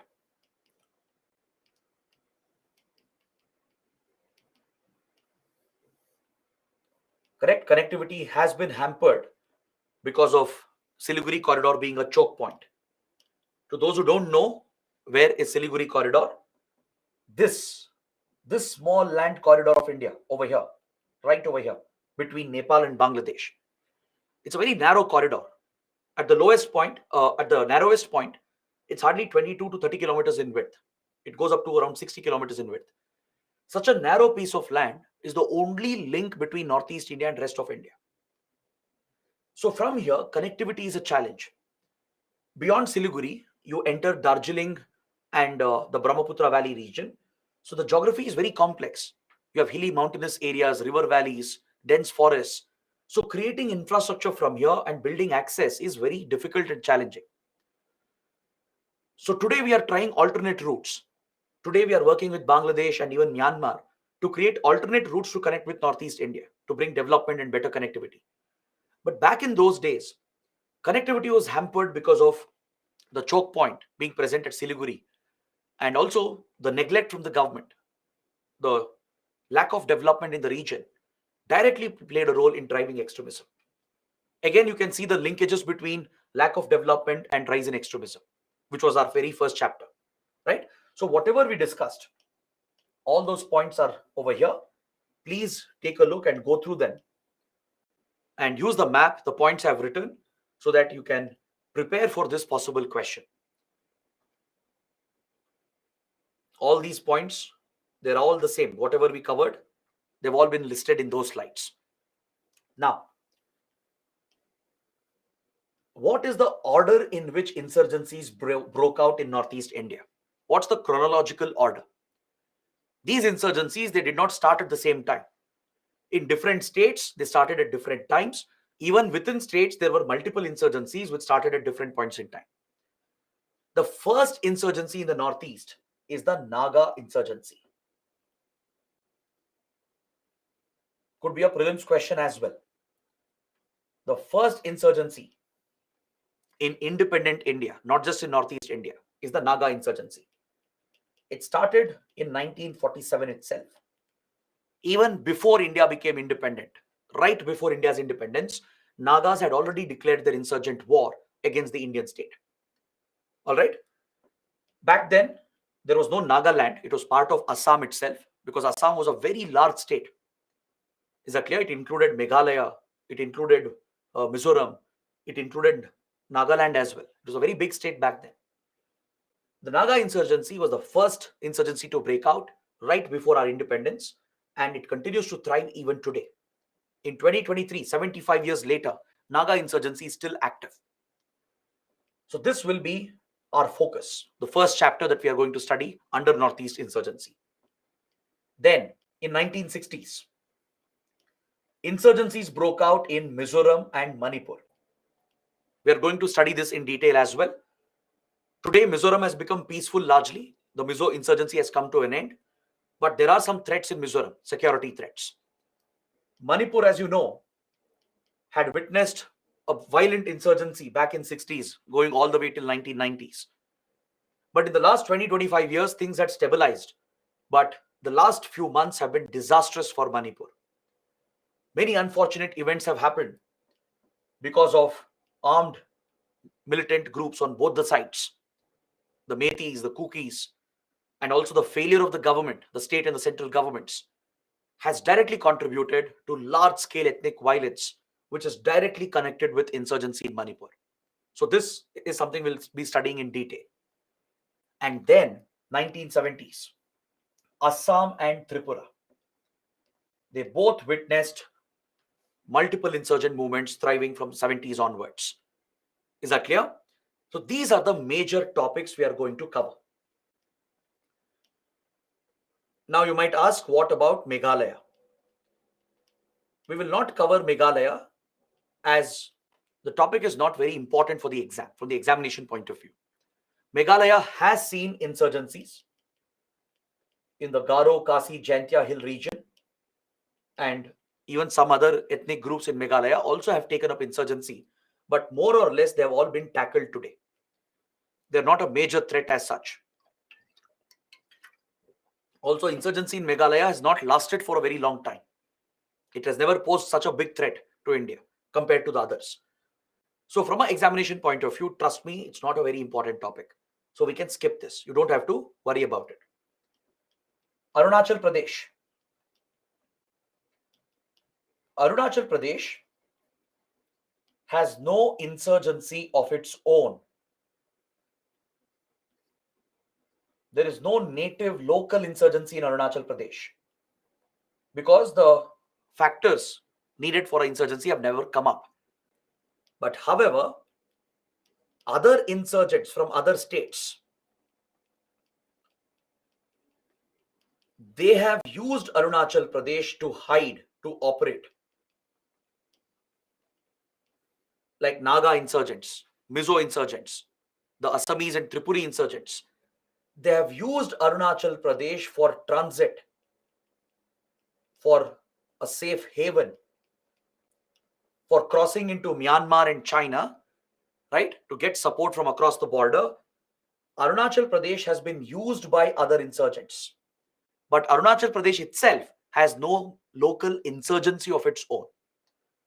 So the focus of our discussion will be Naga insurgency, the insurgencies in Assam. Assam has multiple insurgencies. We'll cover all of them. Then Manipur, Mizoram, and Tripura. This will be the focus of our discussion. So I have listed the common factors here. I've given you a summary of the general factors. Please take a note, and if there is a question on this, you can directly add these points, draw a rough map if possible, and explain all these points that we have covered. Got it? So you can already prepare for this topic. You need not wait for a question to be asked. Make an answer, keep an answer ready for this. Any question on Northeast India or Northeast insurgency, you can add some of these points. This gives you that conceptual clarity as well regarding why so many insurgencies persist in Northeast India. Now, let me show you the important insurgent groups which we are going to focus upon. The major insurgent outfits of Northeast India. NSCN, ULFA, UNLF, PLA, and a few others. These will be the focus of our discussion. Is that clear? There are a few others as well, like All Tripura Tiger Force. Then you also have Kamtapur Liberation Organization. You have various Bodo outfits like NDFB. We also have MNF, Mizo National Front. So those are the other insurgent groups which we'll be covering and discussing. But the most important ones are NSCN, ULFA, UNLF, and PLA. These are the major insurgent organizations that we have seen in Northeast India. Out of the 30-40 odd insurgencies, these are the ones which have posed the biggest threat to India because they have been the most dominant. They have been the biggest groups in the region and they have sustained their armed movement for many years. And they have been extremely violent. They have used extreme violence. They have carried out several major attacks threatening our integrity and sovereignty. They have enjoyed tremendous cross-border support in Bangladesh and in Myanmar. This cross-border support has enabled them to survive and thrive for so many decades. And as a result, any conflict resolution with these outfits will have the biggest impact for stabilizing the Northeast region. Recently, we have ended Bodo insurgency with a Bodo peace accord. Mizo insurgency was brought to an end many years ago through a peace process with the Mizo National Front. Currently, we are negotiating with Naga insurgents. Naga peace process is going on. So we are going to discuss all these insurgent movements state by state. We'll examine the root causes. We'll understand what has motivated them, what threats have they posed to India, what support have they enjoyed across the border, and how has India tackled these insurgent outfits.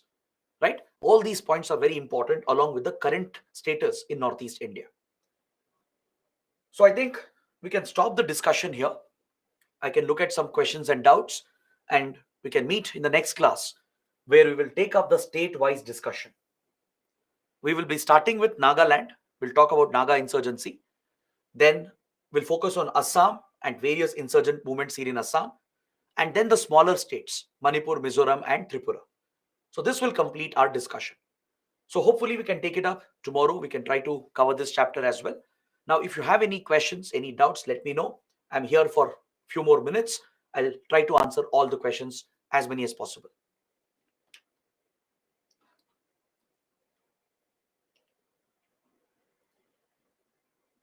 Gayatri is asking, sir, previous slide, please.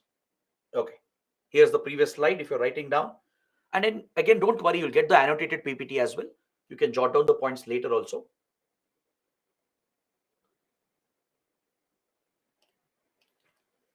Okay, let's see the questions which are coming up. Priyanshu is asking, Mizo National Front is a political party. How it became a Northeast insurgent group? You're absolutely right, Priyanshu. Today it is a political party. It has formed the government in Mizoram. But previously it was an insurgent outfit. We will study that, don't worry. This insurgent group called MNF, which was designated as a terrorist organization, later became a political party because of the peace process. We ended the insurgency through a peace process and allowed MNF to enter mainstream politics. It has contested elections, won elections, and formed the state government as well. So we will study that under Mizoram.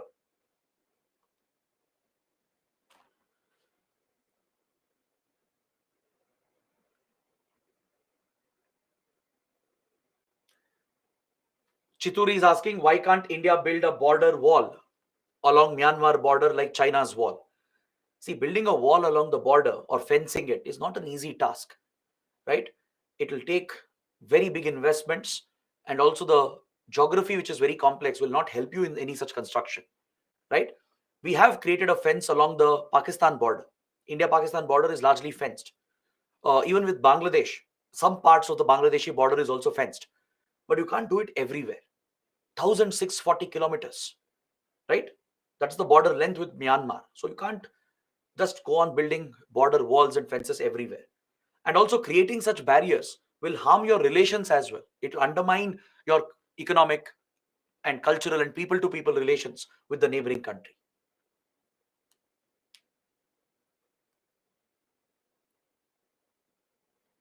Next, Vaishna is asking, has the implementation of Schedule 6 helped in effectively giving autonomy and curbing secessionist tendencies in Northeast? The Schedule 6, that is 6th schedule of the Indian Constitution, it provides special provisions for the tribal areas in few states of Northeast India. We will be discussing that. The topic will come up for discussion in Assam, in Meghalaya, right, and in Mizoram and Tripura. In these 4 states, the 6th schedule provisions applies for the tribal areas where constitutional autonomy is given. So we will be discussing how the autonomy has worked, how it has helped in providing better development, in protecting the rights of tribals, and how it has played a role in tackling insurgency.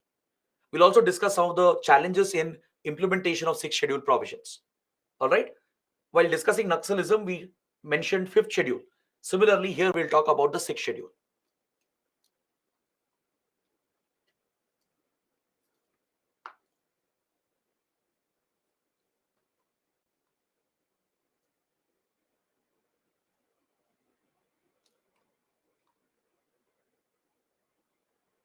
Abhijit is asking, does Gaza Strip have a government? Hamas itself is the authority in Gaza. You can't call it a government because no one recognizes Hamas as a government of Palestine or Gaza Strip. But it did win elections in 2007. It defeated Fatah, which is the other political party, and Hamas. That's how it rose to power. It has become the governing authority of Gaza. So Gaza's administration has been under the control of Hamas, which is a terrorist organization.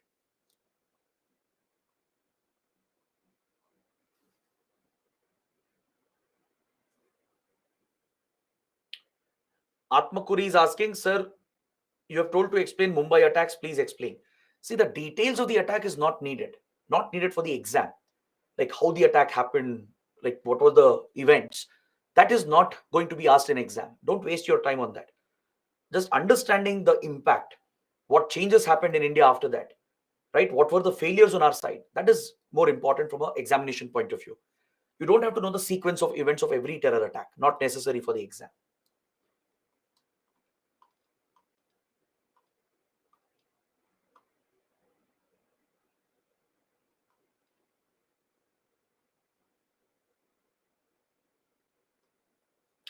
Sakshi is asking, what can we do if we find terrorists in other countries? If no surgical strike, no action by mother country, then what can countries like India do? See, there are many measures you can take to counter terrorism, even if terrorists are hiding in other countries. For example, one, try to bring international pressure on the country which is hosting them. If the other country is not acting against them, if they're not helping us to bring down these terrorists, try to bring international pressure on them. Use platforms like UN, right? Try to designate those individuals as global terrorists so they are forced to act. Next, step up your intelligence operations. If required, covert operations will have to be conducted, either to apprehend them or to curb their activities, or sometimes, in worst case scenarios, to even assassinate them. Right? So there are many other options available like these. Of course, you have to build your bilateral ties with the country as well. Bilaterally, you can work with them to see whether if they're ready to cooperate with India.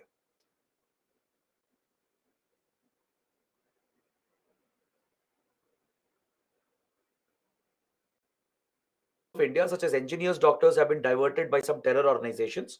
Can we say that they may be diverted due to lack of skills and jobs? See, this is not just about skills and jobs. It's not even about education. Any person who is vulnerable for, indoctrination, they would have some kind of resentment against the state. This could be genuine in some cases. It could be built on false propaganda as well in some cases. Like take Naxalism, for example, or Khalistan movement, for example, or even ISIS, Indian Mujahideen, for example. The terrorists come from different backgrounds, right? Some of them are very poor members from tribal communities. Some are decently educated, right? Some are well educated with very good jobs as well, and yet they fall for terrorism. So education alone will not guarantee that the youth will be protected from indoctrination and radicalization. It's about their circumstances, the environment they have grown up in. Let's say someone from a conflict zone who has faced the impact of uh, security forces and their actions, they might hold a grudge against the force, against the state itself, right?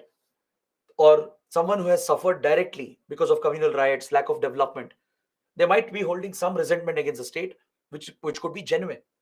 Or in some cases, they might be misled. They might be being misled by false propaganda, by lies, fake news. So it's a combination of all these factors along with the religious factor. Religious indoctrination is very powerful. It can corrupt minds. Young minds can be easily corrupted, whether they are educated, whether they are having skills, whether they are illiterate, doesn't matter. Religious indoctrination has that power on human mind, right? So there are many factors which contributes to it. It's a very complex list of factors. But yeah, generally this is how it works. It's not just because they don't have skills. They do have skills. If someone has studied well, if he's an engineer or a doctor, and then joining a terror group, doesn't mean they have no skills or no jobs. If they want, they can find a job. Problem is, they might have faced some kind of injustice which they feel is wrong, according to them, right? Which has caused them to hold hatred against the state, or they've been easily brainwashed by radical ideology. They've been led by false propaganda and fake news. So that's what would happen with these young minds.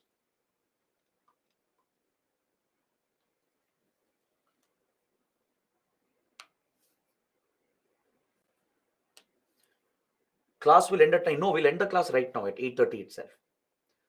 Rashida is asking, sir, Chandrayaan 3 technology will be useful for terrorism to be overcome in the future. How? No, that will not help. Chandrayaan 3 is for lunar exploration. That will not help in countering terrorism. But other satellite technologies, like satellites used for surveillance, that could help in improving border security, in checking infiltration, the Earth observing satellites. Chandrayaan 3 will not help in countering terrorism.